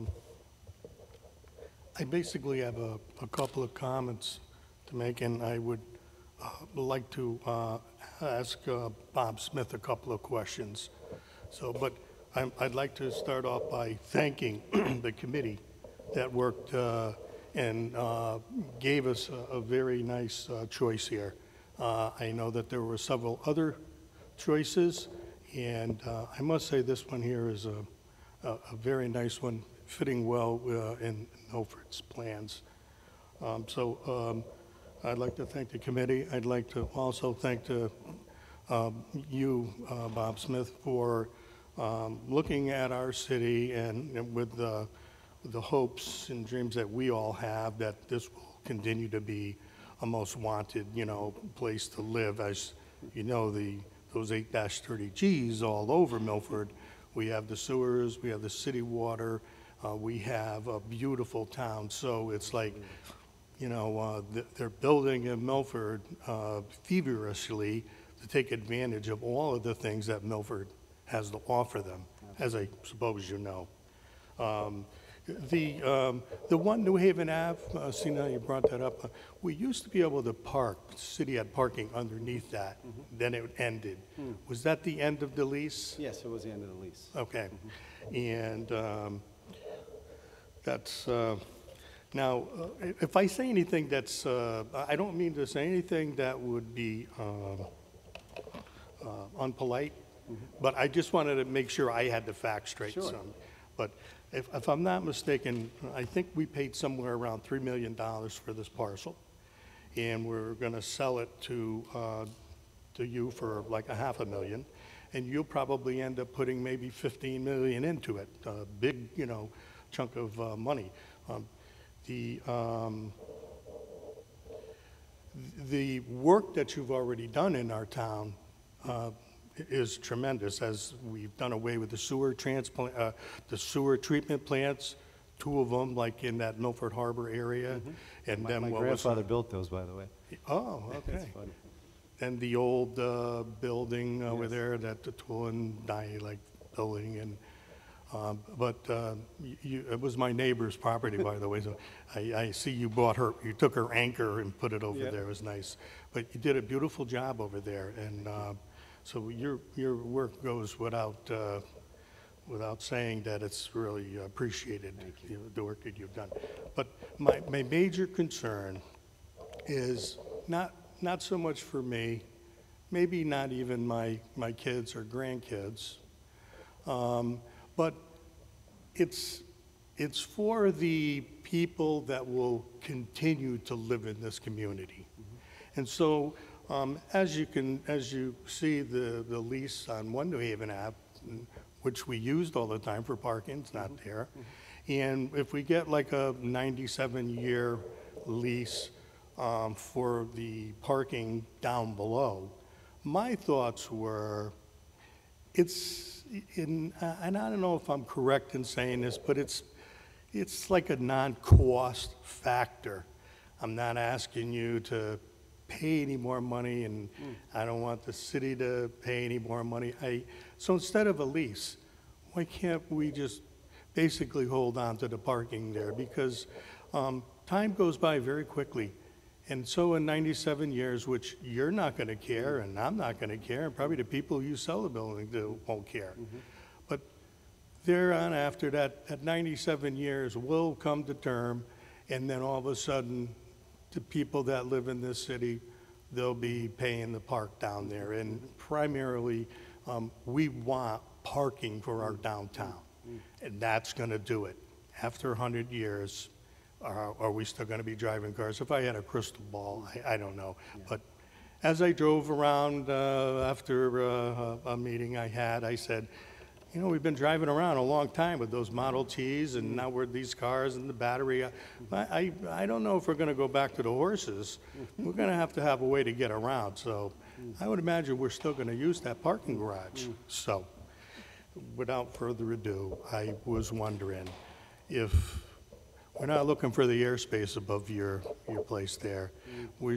I would like to know if you would be receptive to the idea of us not leasing but owning that underground parking garage.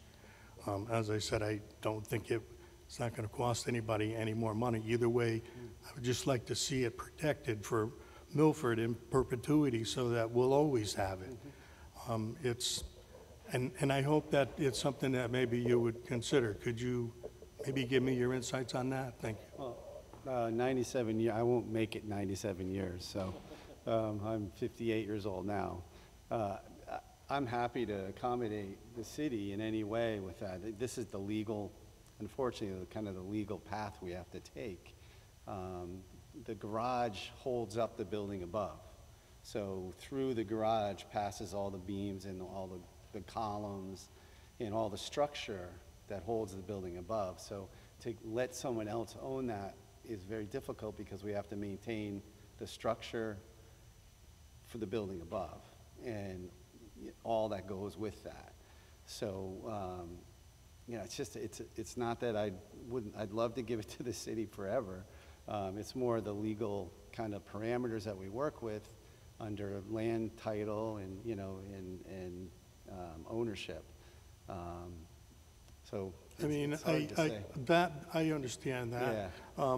But if the city were to give you all the easements and rights for the maintenance and care of any structural components and whatever you needed, I'm just hoping that we may be able to continue to park there for more than just a lease.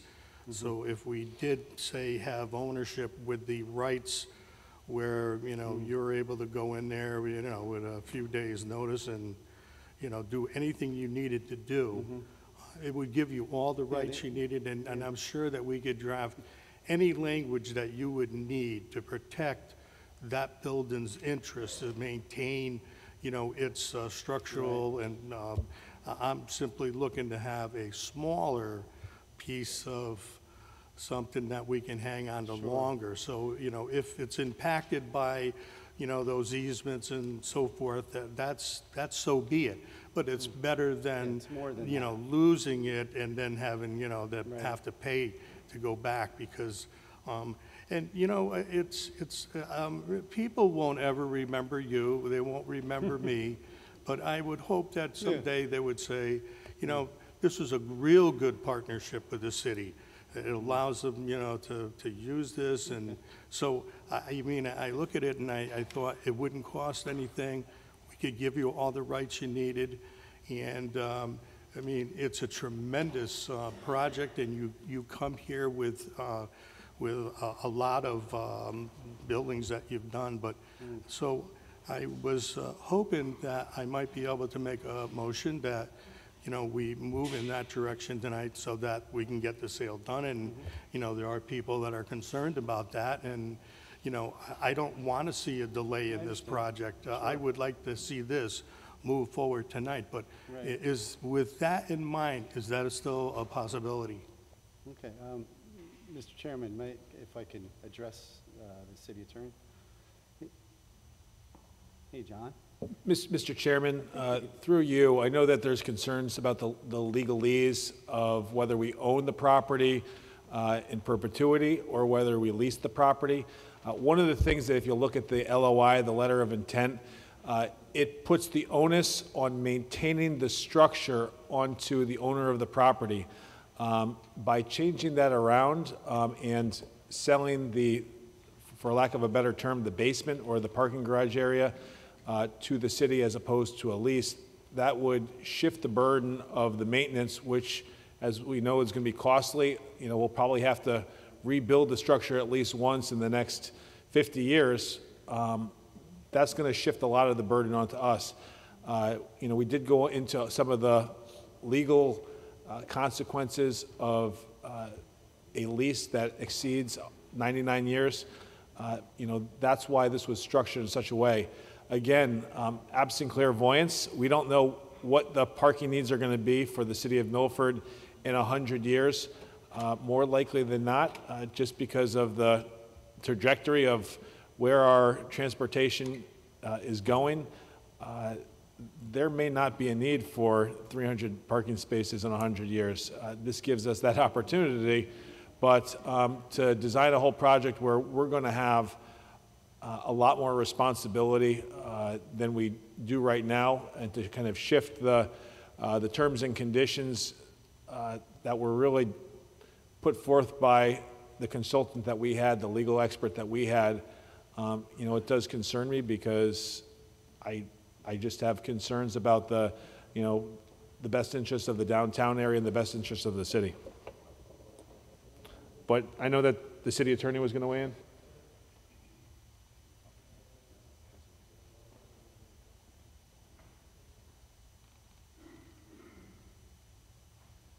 I'm sorry. I'm not sure I heard the question, Penny. I thought.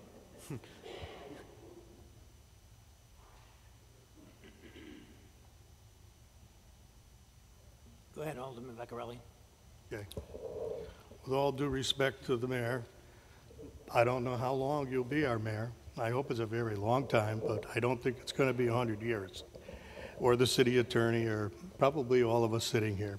So without no disrespect, and I appreciate all that you have to say, but it is my feeling that if we can work out a plan here with the developer where the city of Milford can keep the rights but we can keep the rights to use that garage in perpetuity, and the owners will, whether you want to call it ownership, and I know lease, they don't want to do it for more than 100 years, be able to go down there and work where, okay, if the owners want to own the property, but we would get the rights to use it as a city parking lot in perpetuity.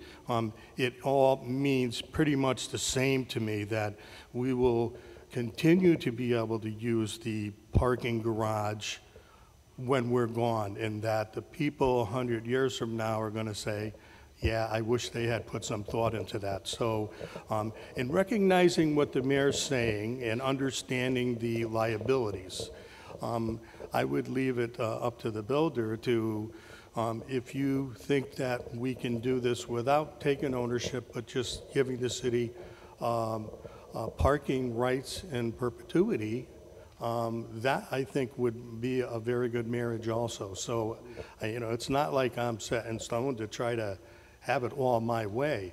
And I see that you seem to be somewhat negotiable. So, maybe we don't have to have any easements or anything else, but we don't even maybe we don't have to call it a lease.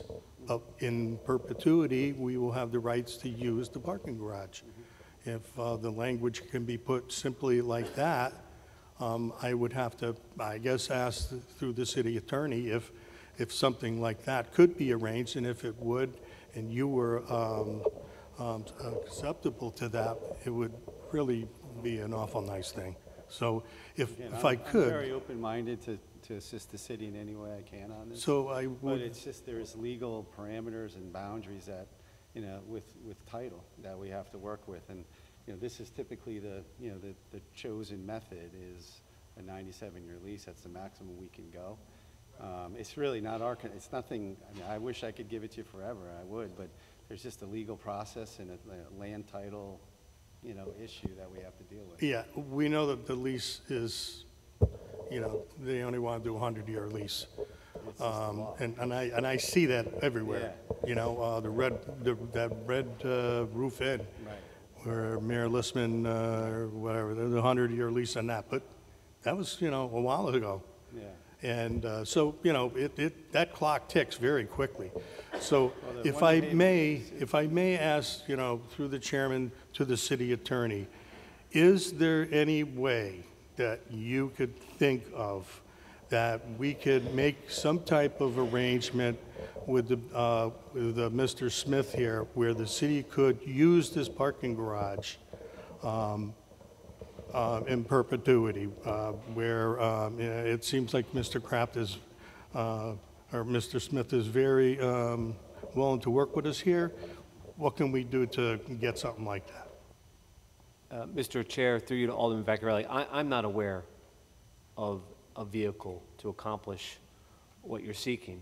I'm happy to look into it, but there are a multitude of issues that arise by what you're suggesting, both from a financing issue for the developer, and with all due respect to Mr. Smith, I know he's willing to accommodate us, and he has worked. We've negotiated a lot of the terms and conditions that are represented in the letter of intent, but I think there are factors beyond his control that may prohibit him from negotiating that point. But as I sit here right now, I don't know of a vehicle to get you what you want, ownership without ownership in perpetuity, beyond what is customary, which is a 97-year lease. I understand from your perspective, and I understand the perspective that that's still a definite period of time, but it is an extraordinary period of time from banks, the law, and how they recognize it. And keep in mind that the parking structure itself has a life of approximately 50 years. So after 97, we may have gone through 2. And one of the benefits of being a leaseholder as opposed to an owner is he's going to have to pick up what's left after 97 years as opposed to the city. And, Mr. Chairman, if I may, 1 New Haven Avenue, for the record, was a 20-year lease. And if you really stop and think about it, the building was empty most of the time. And now it's full, and it's been full for years, and it's being used by people to go to work downtown. They just work in the building. So, I mean, it's still, it's still suiting its purpose as a public garage. It's just that building was empty for decades. Now it's full and vibrant. It hasn't been below 96% occupancy since I took it over. Parking spaces are going to continue to be used, all the time. If there's demand for it, 100 years from now, the owner of the building will have the parking available. Maybe he has a parking meter on it, maybe he doesn't. The city may have a parking meter on it. He may renegotiate with the city for a lease on the parking. I mean, there's so many variables, but it ends up being used by people that go downtown. So it doesn't just like a gate doesn't go in front of it and say no one can come here. 1 New Haven is full of a building that's vibrant, and doctors, patients are going and parking in there, and residential tenants at night, and the law firm, and everyone who's there. So it's being used for people in downtown. Mr. Chair, just one note. I did want to tell Alderman Vecchiarelli, we will, I'm sure Mr. Smith and his council, we will continue to see if there's a commercially viable solution that works for both the city and Mr. Smith's MetroStar in terms of accomplishing that perpetual use in perpetuity as we go forward. I just wanted to let you know, I don't have a solution right now, but I will continue to endeavor to find that solution if there is one. I just don't know right now at this time. Thank you, Mr. Bertram. Any more discussion? Mr. Grant, Alderman Grant. Thank you, Mr. Chairman, through you. So I appreciate that the residents have had an opportunity to provide input on this project for the past 2 or so years.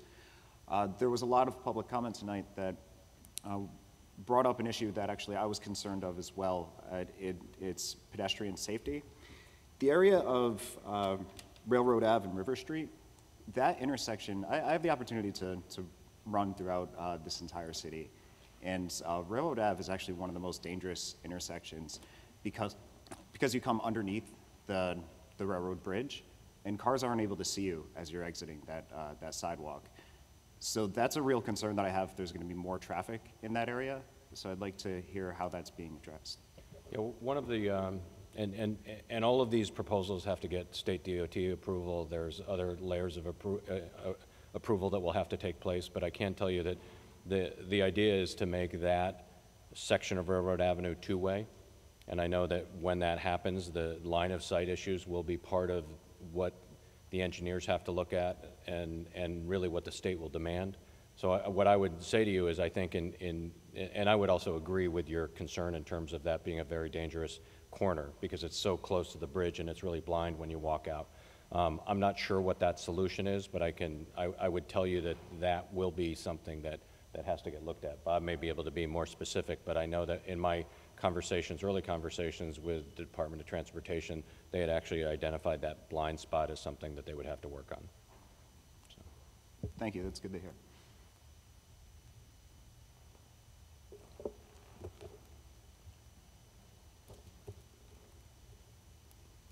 Hey, Alderman Tranquilli. Thank you, Mr. Chairman. Through you to the city attorney. In regards to Alderman Vecchiarelli's question about the lease, the 97-year lease, is there anything we can put in the agreement stating that at the end of the 97-year lease, the owner, the current owner of the property, can sign another 97-year lease to the city? Mr. Chair, through you to Alderman Tranquilli, that's a fair question, a good question, but the renewals, if there's an automatic renewal after it, then it acts as the same as a lease in perpetuity if you have an automatic renewal. Thank you. Alderman Gurman, sorry. Thank you, Mr. Chairman. Through you, and again to Bob Smith, if you can step up, please. Thank you for coming out tonight. Thanks for the presentation and all the hard work.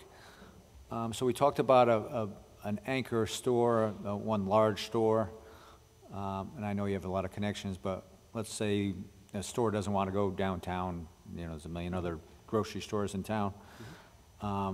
What are some other fallback plans, maybe to break it up into many smaller stores, maybe a store for Franco's, you know, with some other options if that doesn't come to fruition? And how long do you have to work with to make that decision?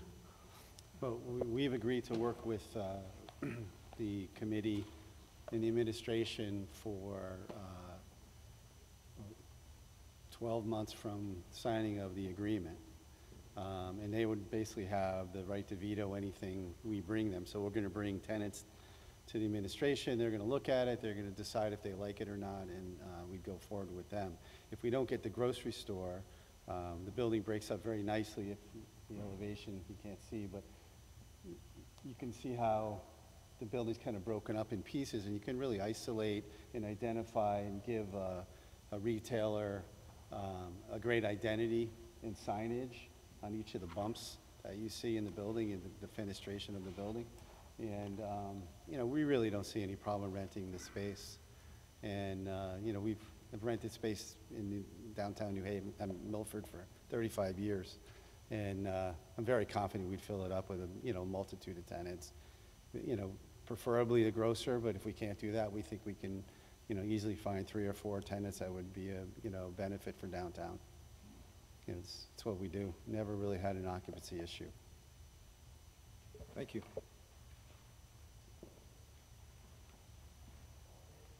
Alderman Giannattasio. Thank you, Mr. Chairman. Through you to Mr. Smith. Thank you for taking all these questions this evening. It's my pleasure. It's my honor. Just to Alderman Gurman's point, have you gotten any feedback from the grocers? Are they concerned about the proximity of, you know, Route 1, ShopRite? I think we have a Big Y coming in. We have Aldi. I mean, we have, you know, plenty of grocers. And I know years ago we used to have one down there, you know, Point Beach. I mean, is it sustainable to have a grocer in 10 to 12,000 square feet downtown? Yeah, these are the, I am the landlord for the Big Y as well. That's coming to town. So I do speak with grocers often and different, you know, different levels of, you know, from the urban model. I just finished a very large project in New Haven, and, you know, we had some conversations with a grocer there, again, an urban model, a 10,000-foot model. So there's a whole host of different models and platforms that we can pursue.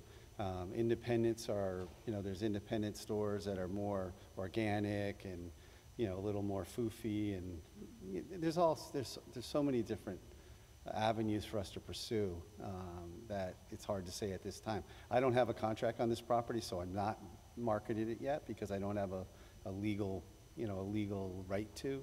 So I have not done that as of yet. So I think after this process and we sign an agreement, I'll be hustling really quickly to get feedback and try to manipulate the market for Milford's benefit.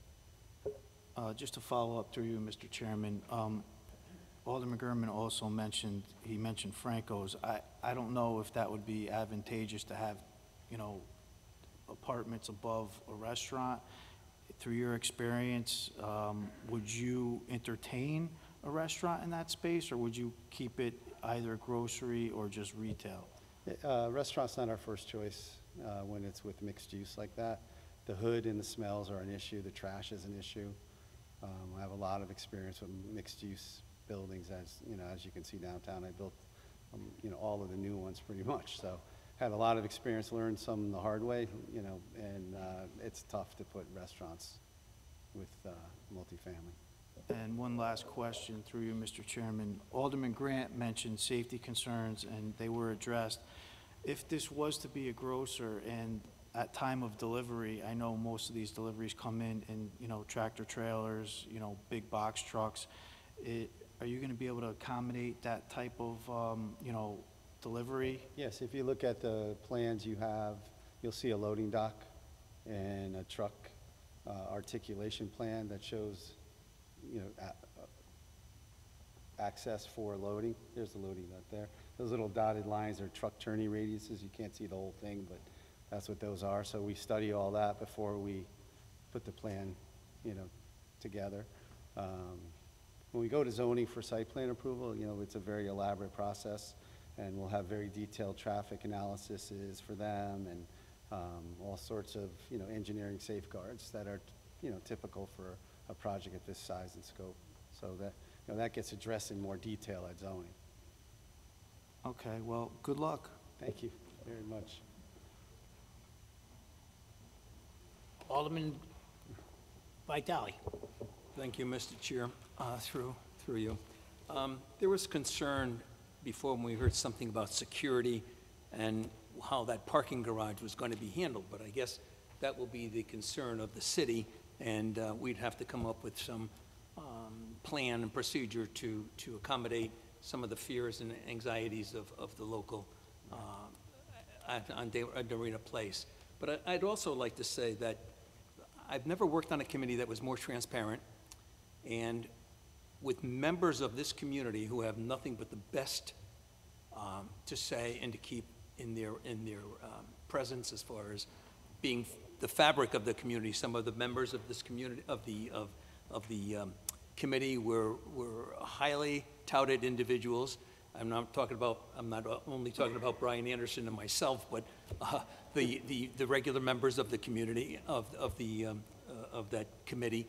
And I think with the three forums, the community had ample opportunity to be heard, and not only were they heard, but there were a lot of suggestions that were incorporated into the plans as we went along.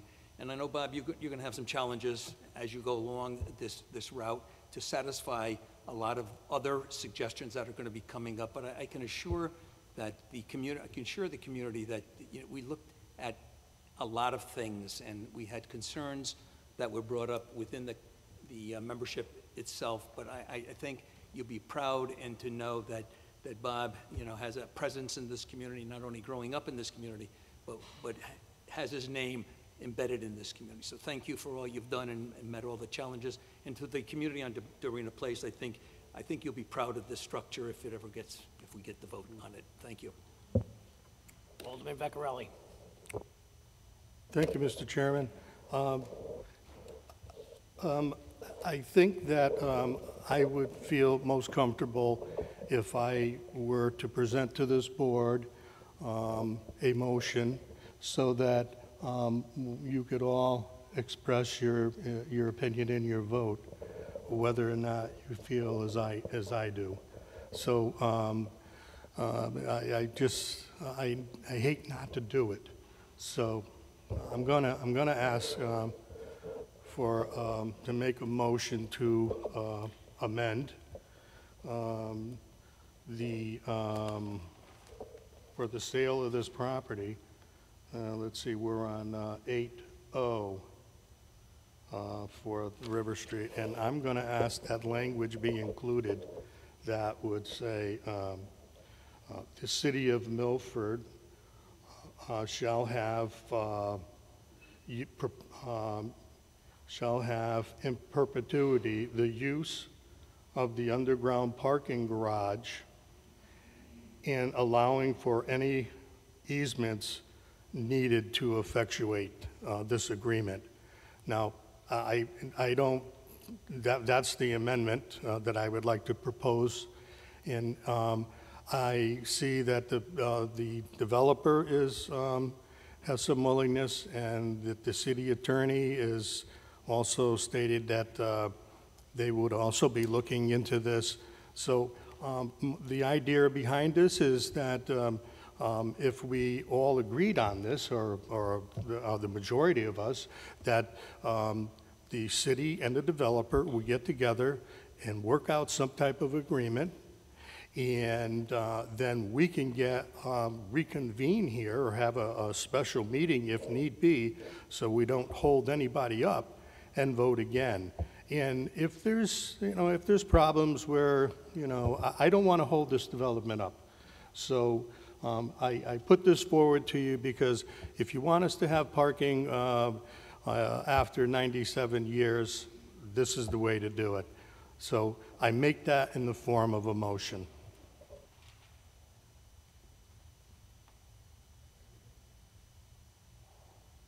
The motion has been made and seconded to the amendment. Is there any discussion? Mr. Chairman, I would just warn the board that this is pretty rigid language. The city attorney and the developer did say that they would use their best efforts to find a commercially viable vehicle to achieve a resolution beyond the 97 years. But to put the rigid language in, I have concerns with, because more likely than not, it would sabotage the overall resolution that you folks are being asked to consider. So it might be my recommendation to put some faith in the city attorney's office and the developer, who've already said that they would make their best efforts to find some way, but to put language in that has not been vetted through any kind of attorneys is concerning. Mr. Chair, was there a second to the motion? Thank you, Mr. Mayor. There was a second, correct. So the mayor's recommendation is not to accept an amendment because of the legalities. I made the motion. We need to vote on it. We're under discussion now. Alderman Giannatasio. Thank you, Mr. Chairman. Through you, I just wanted to discuss the amendment that's before us. So through you to the city attorney, does this create any legalities? Because I know that it was alluded to that the 97 years was the only pathway, for us to accomplish what we need to accomplish with the parking. So my question directly to you is, will this amendment affect, or is it appropriate?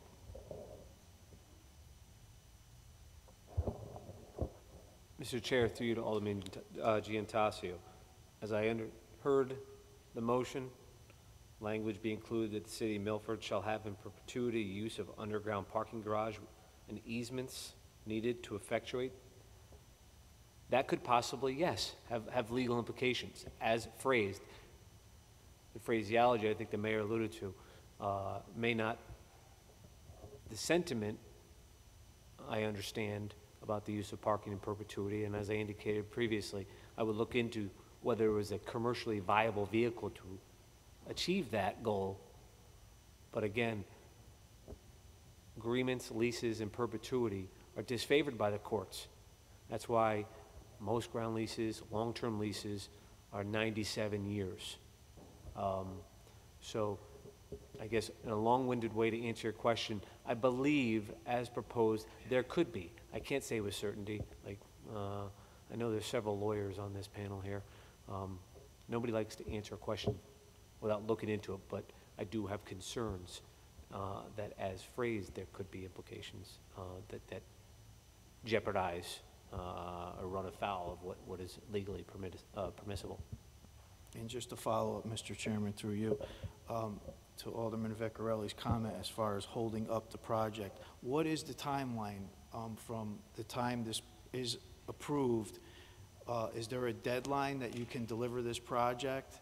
And by doing this, are we most likely, it seems to me, that we would be delaying it?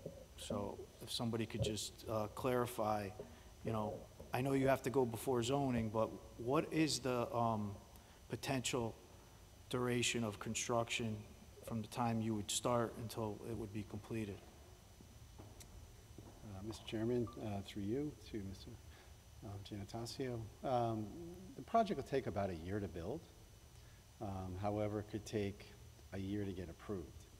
So we're hopeful that we're able to not have to go to the OSTA.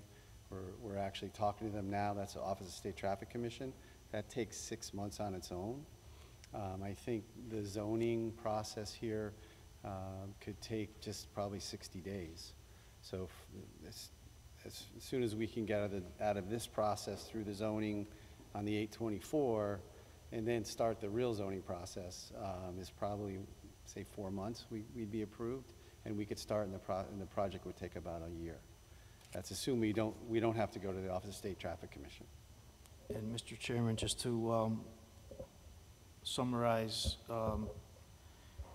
we could also take the approach, I guess Mayor Blake alluded to good faith, and if we do take this up, the main motion, and it's passed, we can hopefully have a conversation between the developer and the city attorney to possibly implement something more than what's before us tonight. Yes, I you know, happy to report on further conversations that we have with MetroStar as we go forward with this. I mean, this is the big approval in terms of 824. It's whether you as a board believe that the city should sell this property, but there's a lot more work to be done from the city's perspective in terms of refining the letter of intent in terms of a full-scale development deal, and I'm happy to report to this board collectively, individually, and keep you apprised if, you know, tonight goes forward. Thank you.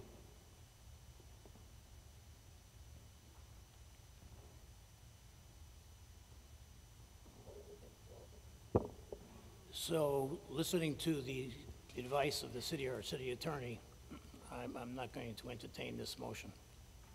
We're going to go on to the original motion. Is there any more discussion on the original motion? Mr. Chairman? You have another? Yes, I do. I want to know why I made a motion and was seconded, and why you're not going to put it up for a vote. I don't think that is even legal. What is it that gives you the determination to not allow this motion? We're talking about something major in this city, where we're having parking that's going down there, and we have a developer that's willing to work with us here. It's the city that's not really that interested, but the developers. Now, do you want to explain to me why you're not going to allow this motion? Because I will not vote on this. I will not give it a positive vote on this, because there is a very strong possibility that we could get parking down there in perpetuity. Why would you not allow that to go forward. When we have the motion here in a second, and all of this discussion has been had. You want to tell me, and my whole idea is, let's see what this board thinks. It doesn't matter. I mean, I'm one person, but if this board feels like I do, then we can have these gentlemen look it over and see if they could come to an agreement. I'm not going to kibosh this. I want this as much as probably anybody in this room, but it's a non-cost item. It's not going to cost a developer anything. It's not going to cost us. Why wouldn't we want to have that parking down there forever? So I ask you, what's your reason for not allowing this to go?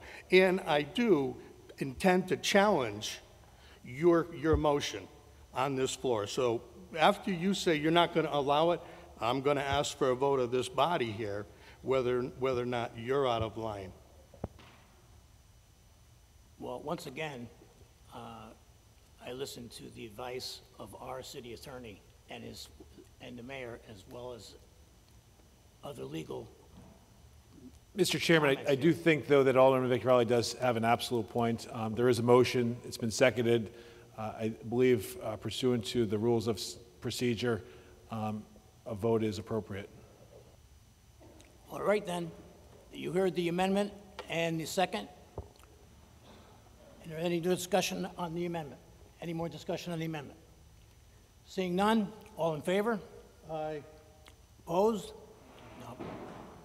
Roll call vote. Madam Secretary, please. Alderman Anderson?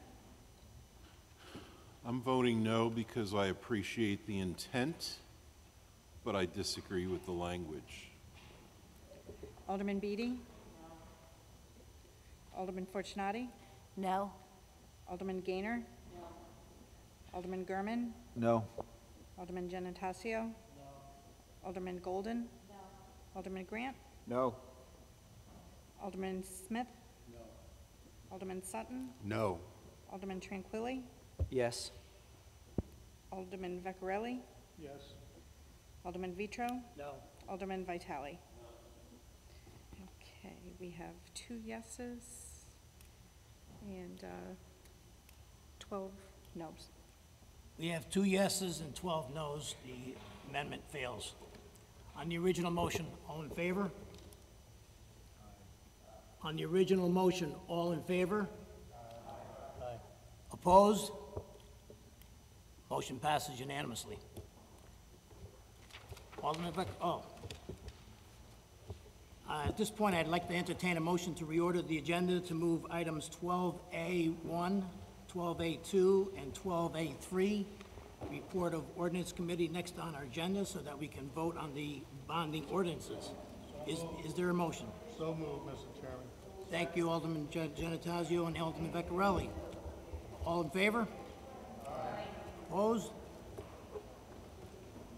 Alderman Frank Smith.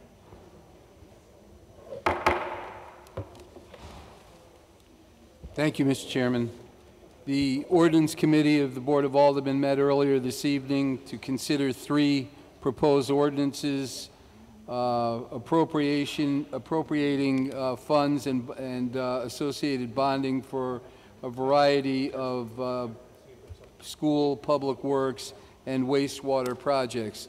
The first of these is an ordinance appropriating $10,065,000 for various public improvements and authorizing the issuance of $10,065,000 of bonds of the city to meet said appropriations, and pending the issuance thereof, the making of temporary borrowings for such purpose. This ordinance was unanimously... Mr. Chairman. Mr. Chairman. There's a meeting going on here. Can we have a little order in the auditorium, please? Mr. Chairman. Yes, Alderman Anderson. Can I ask that we have a 5-minute recess? 5-minute recess.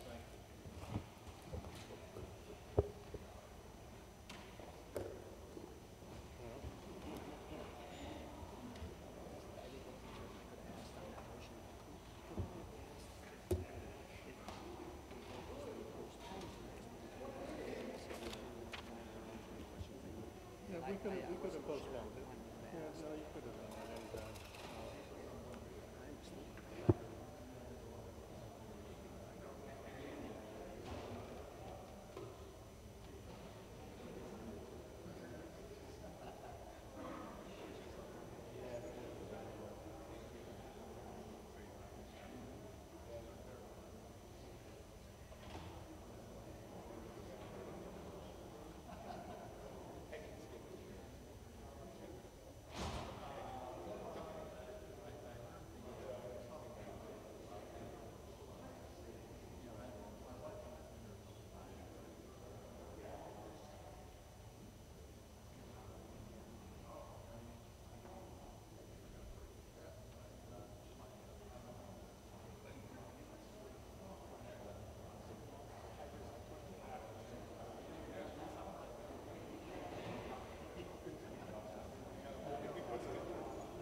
Will the aldermen please take their seats, please? 7:30 will be done tonight. That's my.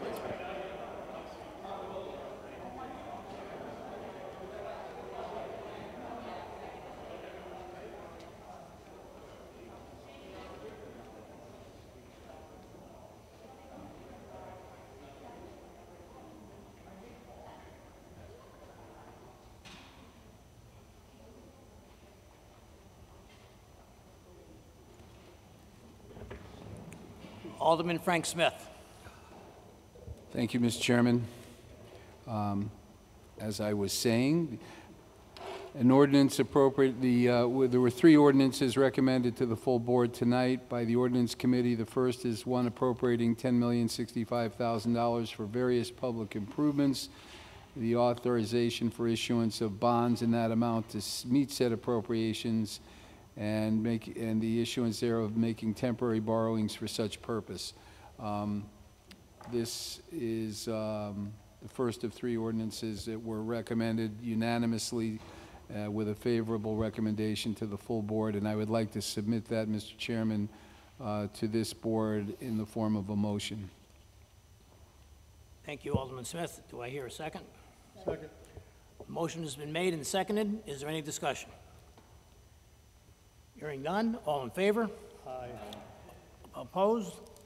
Motion passes unanimously. Alderman Frank Smith. The second ordinance appropriating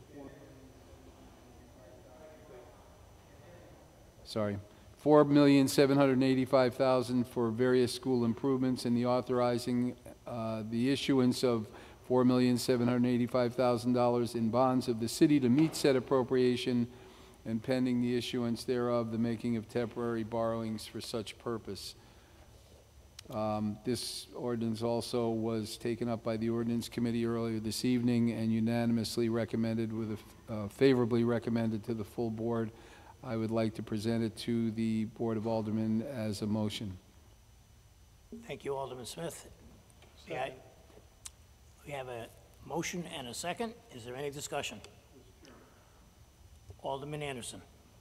Thank you, Mr. Chairman. Through you, I see Mr. Riccelli in the auditorium, rather. I'd like to ask a question.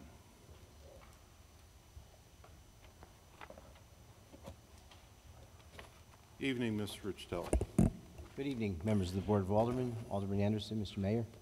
This board in November approved the mayor's capital improvement plan, which represented a 5-year commitment from 2019 to 2023. The top of that plan contemplated improvements to Pumpkin Delight School to the tune of about $14 million. And it's noted in the capital projects plan that Pumpkin Delight is our oldest school building, built in 1950, and has not had any major renovations since 1956. The multipurpose room, which is the cafeteria and gym, and the existing media center are inadequate by today's educational standards. So what was contemplated was to convert the multipurpose room into a dedicated media center, similar to what was done at other buildings, put in an addition of 6 pre-K classrooms with adjoining lavatories, and support the Family Resource Center, and then also to secure the vestibule, which is not currently enclosed. In other words, somebody walking in off of the parking area would walk directly to a set of doors and then into the school itself. Why the change?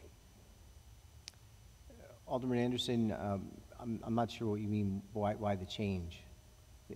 We had a recommendation to spend $14 million, and we're now being asked to, I don't see Pumpkin Delight, and we're being asked to support the roofs and other things that were contemplated, but Pumpkin Delight dropped off. And Mr. Chairman, I'd like Mr. Riccitelli to address it, Mr. Mayor, if you don't mind. Alderman Anderson, the capital improvement plan that was approved by the Board of Education included all of the projects that were on that list. When the board sends it to the mayor's office, the mayor has to take into account many different factors. I understand. The mayor has to take into account many different factors, and what the city is able to bond, how the Board of Education's projects fit in with the city, and the determination was to move these projects forward at this time and not Pumpkin Delight. So was that a decision that was made by the Board of Education? No. No, the board passes on the capital improvement plan to the mayor's office, who then, he includes that in the, as you know, into the capital improvement plan for the city, and your board approved the capital improvement plan with all of those projects in it. But everything that's in that plan doesn't get bonded, as you very well know. No, that's it. Mr. Chairman, just because some of these questions, I seem to be in the best position to answer some of those. I'd be happy to give you some insight in terms of what makes it from the capital improvement plan. Again, probably only less than 10% of the items listed on the capital improvement plan in any given year make it to your review during the February bond authorization meeting, about 10%. And I look at a whole host of things. You know, Pumpkin Delight, for example, I was there today delivering garbage barrels. I've served food in the cafeteria. I know some of the space needs. You know, I know that there's the same or very, very similar to other schools that we have in our elementary school system, you know, similar to Calf Pen, similar to Live Oaks. I'm not saying that they're not something that we will address ever, but this was not the right year for a host of reasons. You know, the reimbursement rate right now dropped from over 50% to 38%. We have a brand new superintendent. We looked at those items that were most appropriate, and this was not one of the ones, you know, after researching, after meeting with various people within the city and within the school system, that we were ready to move. It was the biggest project. It was the largest capital expense for this proposed year. I'm not saying that it will never be funded, but it wasn't right given all the other factors and conditions. Are there other factors that we should be considering relative to the school, this particular school? In any given year, everything on the capital improvement plan is subject, you know, to funding, subject to, you know, how it will affect the debt service, how it will affect other projects, how it will affect Mr. Mayor, I'm sorry. That wasn't a general question. That was a very specific one. Some of us toured Pumpkin Delight, and we saw a real need for improvement at the school.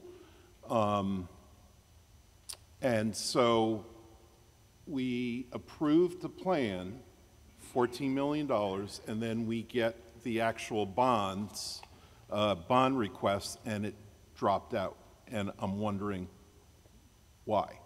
And by pushing off Pumpkin Delight, is it conceivable that Pumpkin would be up for funding next year and possibly in a year where we're considering a police facility as well? And before you answer that, every single year we have to, as you pointed out, Mr. Mayor, you have to consider the reimbursement rate. It was at one time 50%, is now at 38%.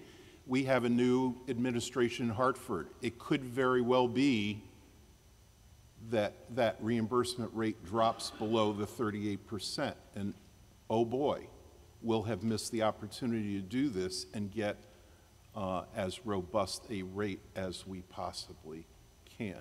I have concerns that we're not proceeding at this point. I had the impression that we were.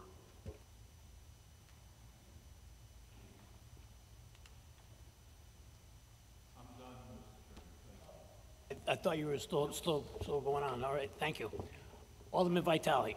Thank you, Mr. Chair. Through you to Mr. Riccitelli. The hardening of the vestibules, school safety is utmost important to me. As an educator for 44 years in Milford, I have Milford kids at heart and whatever, and we know that sometimes less is best, sometimes more is great and better.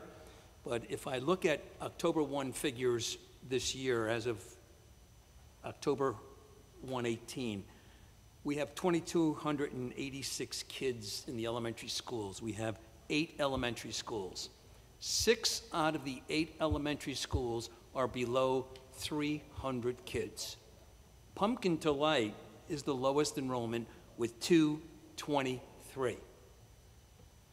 I've been clamoring for this for a while. The fact is, the Board of Education, when they come to us for the budget, never has given us, or hasn't given us in recent years, a long-range plan. We need to deal with the 800-pound gorilla in the room. What schools are going to be closed, if any? Because again, I say, to Brian Anderson's point, if we were going to spend $14 million on Pumpkin Delight with 223 kids in there, if anything, years ago, we would have thought about that school closing, redistricting, et cetera. You know, everybody says, well, redistricting. Well, redistricting doesn't last forever. And if we get 5 years out of redistricting plans, we're going to be lucky. But the fact is that we have schools under 300 that, in my day, they were 700 kids in those buildings, 600 to 700 kids in those buildings. It's not possible today with contracts and what they did to each of the classrooms to obviously lessen the footprint because they added PT offices and speech therapy offices and so forth, but that's not the point. But the point is, I can't honestly vote for this only because the enrollment is dropping. I'm not hearing from administration as to, are we going to be dealing with closing of schools? Are we going to be doing redistricting? There's nothing of this is on the table, and it's about time we start thinking about it. So I don't think you can give me an answer to that. It's one of those questions that, you know, the Board of Education needs to make the decision on it, but they're going to hear from me again when budget time comes.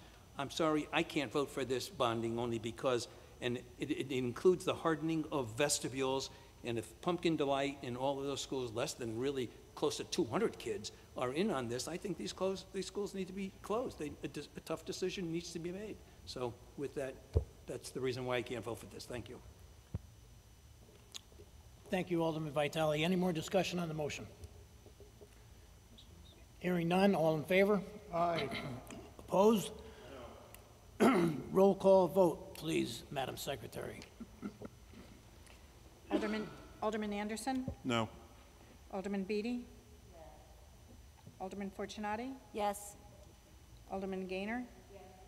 Alderman Gurman? Yes. Alderman Genentasio? Yes.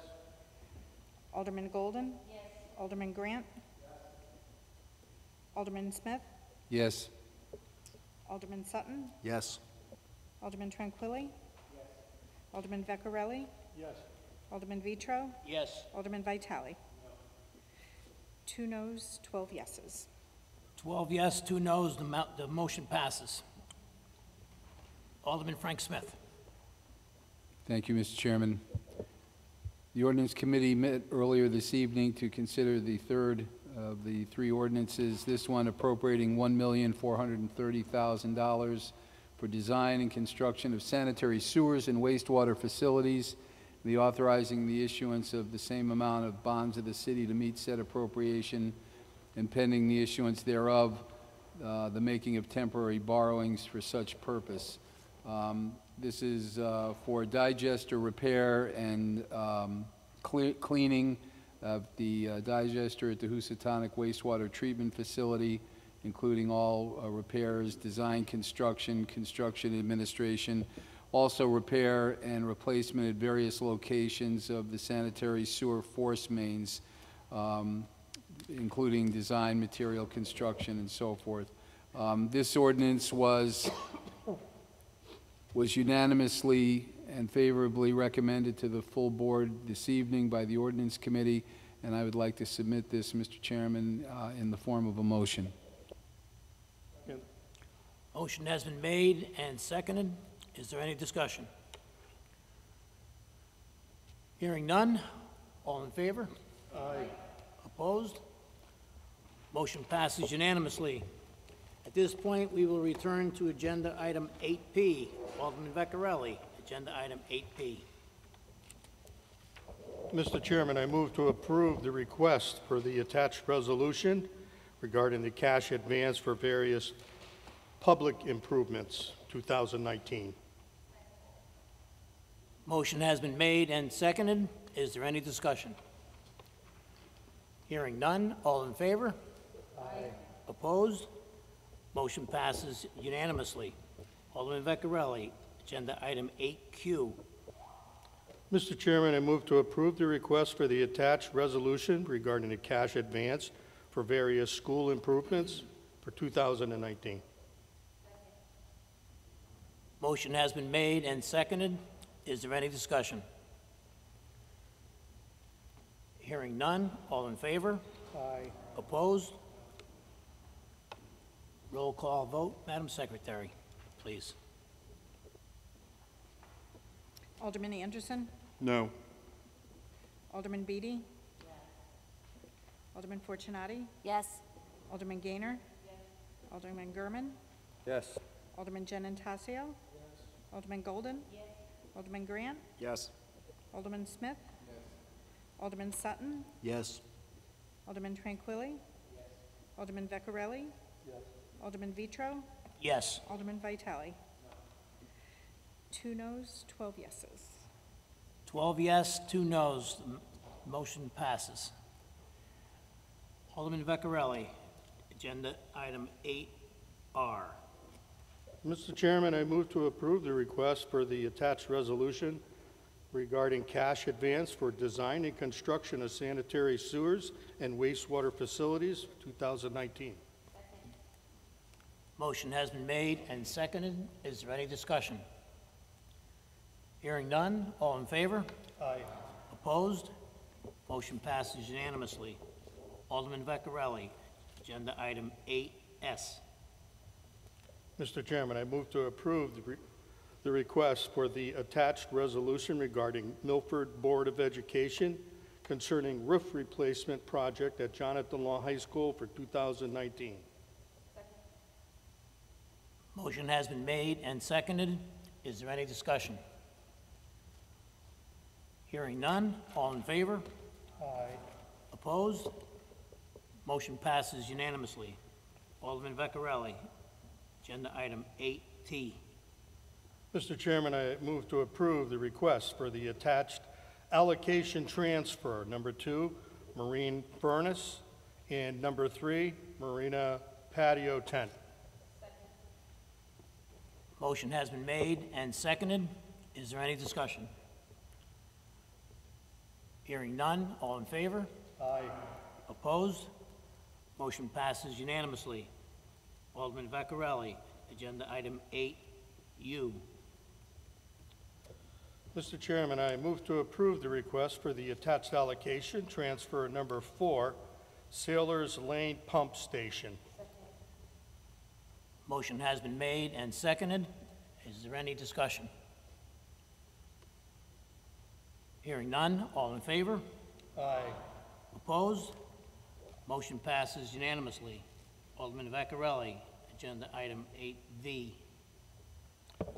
Mr. Chairman, I move to approve the request for the attached resolution supporting a statewide ban on the use of single-use plastic bags. This resolution was submitted by Alderman Anderson, Grant, and Fortunati. And if I may, Mr. Chairman, I do think that our audience at home I'd like to have the resolution read, and if possible, by maybe one of the signatures on this resolution in its entirety for our people that are unaware of what it says. I think it's kind of important. Would any of the aldermen Alderman Anderson, would you like to read that resolution? Sure. Thank you. Thank you, Alderman Vecchiarelli, for the suggestion. We're thinking along the same lines. Thank you, Mr. Chairman. It's entitled Resolution Supporting a Statewide Ban on the Use of Single-Use Plastic Bags. Whereas the City of Milford wishes to encourage its residents to discontinue use of single-use plastic bags, and whereas Milford residents have displayed their enthusiastic support for environmentally friendly ways to manage the disposal of products, including participation in curbside recycling and by signing petitions to ban single-use plastic bags, and whereas strong evidence exists that certain products, such as single-use plastic bags, can cause harmful effects to land, air, or marine animals, spoil fragile ecosystems, create hazards for the marine industry, and burden city public works operations. And whereas the City of Milford has established a recycling task force comprised of elected officials, environmental groups, city staff, industry representatives, and the public, and whereas the recycling task force held a successful Milford single-use plastic bag reduction event in October 2018 in cooperation with our local vendors, ShopRite, Adams IGA, and Stop and Shop in Milford, to demonstrate how reduction of hundreds of thousands of bags annually can be mutually beneficial to consumers and the food industry alike, among others. And whereas individual residents and environmental groups have established a priority list of initiatives which include but are not limited to product management, reduction, or elimination of single-use plastic bags, plastic straws, expanded polystyrene foam containers and trays, and other material that cannot be easily recycled or reused. And whereas the Board of Aldermen notes that several municipalities have banned single-use plastic bags, including Norwalk, Stamford, Westport, and Greenwich, with more pending municipal ordinances, and several bills have been introduced in the Connecticut General Assembly to enact a statewide ban. And whereas it is agreed that after research and discussion in the City of Milford, a comprehensive approach toward controlling and eliminating single-use plastic bags is a preferred method.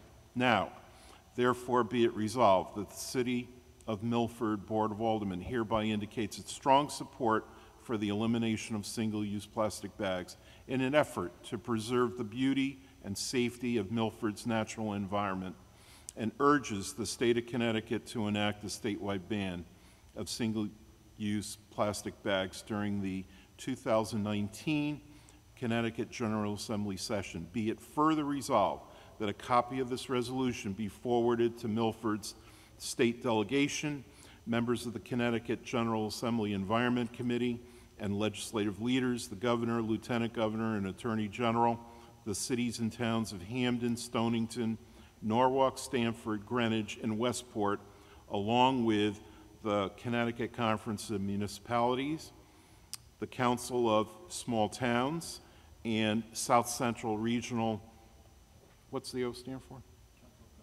Council of Governments, and local, regional, and state environmental groups and agencies. And I so move. And a second on that?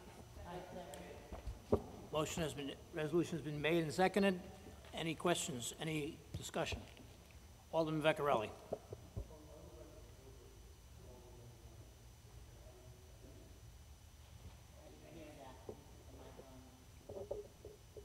I would like to yield to Alderman Fortunati, if I may.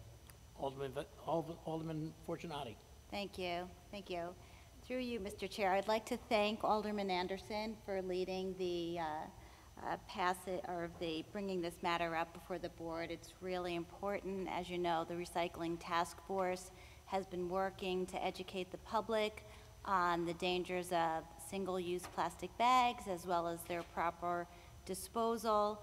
The task force was reconvened at the suggestion of Mayor Blake. We started in September. Every month, attendance is growing. We've had at least 7 members of this board attend meetings, and I'm very grateful and thank you all for attending. I want to tell you that the next meeting, which is open to the public, and our meetings in the past have been attended by representatives from Public Works, concerned citizens, environmental groups, business partners, representatives from ShopRite and Stop and Shop. Kim Rose was there last month to update us on the status of her bill. So it's a really great dynamic meeting, and I urge you, if you haven't attended, to feel free to do so. Our meeting is going to be Wednesday, February 20th at 7 o'clock. It's open to members of the public, and it's Parsons Building, Conference Room C. So thanks again. Alderman Vecchiarelli. Thank you, Mr. Chairman. I just wanted to add that along with this resolution, while we had members of ShopRite, Stop and Shop, there was a few of the stores there, and they made it kind of clear that right now, if the community wants to help, don't throw those plastic bags in the garbage cans or don't try to recycle them. Simply add them up, and when you get enough to, where you don't want them hanging around anymore, bring them back to the supermarket, and they have bins there that these for disposing of these plastic bags. I'm not exactly sure what they do with them, but what they do with them is a lot better than just throwing them away. So they kind of urge us to, get the word out, bring it back to the stores, and that's the best way to get rid of it and help to alleviate some of these big problems immediately right now by doing that. And thank you for the time. Is there any more discussion? Alderman Smith. Thank you, Mr. Chairman. Just briefly, I too would like to commend Alderman Anderson, Fortunati, and Grant for taking this initiative. As Representative Rose pointed out tonight, different types of resolutions from municipalities go a long way in Hartford, and I'm sure this will get the attention of the Environmental Committee. I also want to especially thank Alderman Fortunati for chairing the Recycling Task Force. As she mentioned, the attendance has grown. It's a very impressive group, and I think it's exceeding expectations in terms of the consciousness that it is raising about this one single issue. And we talk about a lot of things, but make it a lot of inroads into the single-use bags in my home and with a lot of other people in this town, and I congratulate and commend them for all their efforts and all their fine work. Thank you. Any more discussion? Alderman Grant. Thank you, Mr. Chairman. Through you, I'll keep this brief. I do want to absolutely thank Alder Anderson and Alder Fortunati for this. The need for eliminating single-use plastic bags is absolutely now. It's something that not only municipalities are doing, it's being done on a state level in the United States. It's also being done in entire countries as well. So the importance is known, not only just an environmental standpoint, it's a public health standpoint, it's an economic standpoint, there are benefits all throughout the need for eliminating bags and implementing a hybrid model that also has a fee for bags that are given out. So definitely I hope that hope for the support of this board, and also I hope for the support when it gets to a state level, because this will be something that will be extremely beneficial for all the residents and businesses in Connecticut. Thank you. Any more discussion? Seeing none, all in favor? Aye. Opposed? Motion passes unanimously.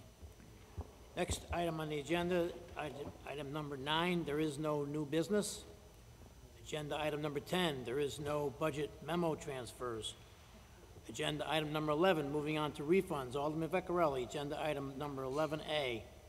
Mr. Chairman, I move for the consideration of refunds in the amount of $36,084.53. Motion has been made and seconded. Is there any discussion? Hearing none, all in favor? Aye. Opposed? Motion passes unanimously. Moving on to agenda item number 12, reports of standing committees. Are there any reports of any standing committees? Seeing none, we'll close under 12, open under 13. Are there any reports of any special committees? I don't see any. We'll close under item number 13, open under item number 14. Executive session. I will entertain a motion to go into executive session to discuss 14A, consideration of settlement of Ryder Woods Residential Association Incorporated versus City of Milford regarding 22 McQuillan Drive. Joining us in executive session for item 14A will be the Mayor, Ben Blake, and the City Attorney, John Bertram, and Assessor Dan Thomas. Is there a motion? So moved, Mr. Chairman. And Mr. Chairman, I do not see our city assessor here. I know that our city attorney is definitely going in. We will report out after whether or not he's still in the building. Thank you, Mr. Mayor. Is there a motion to go in executive session? So moved, Mr. Chairman. All in favor? Aye. Opposed? We're in executive session.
Before Alderman Vecchiarelli reads the motion, I'd like to mention that City Assessor Dan Thomas did not make the executive session.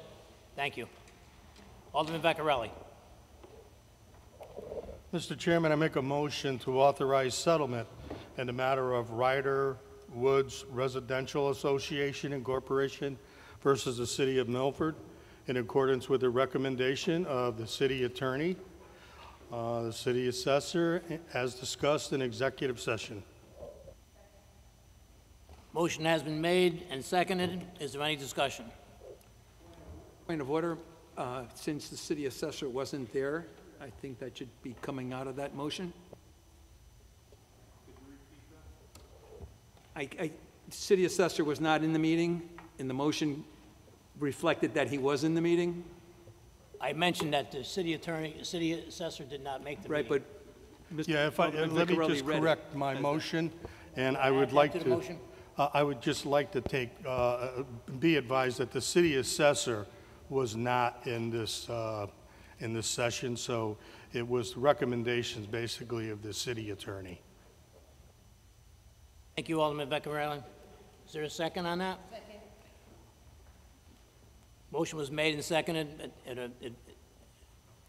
adjusted. All in favor? Aye. Opposed? So moved. Motion, is there a motion to adjourn? So moved, Mr. Chairman. Okay, a second? Second.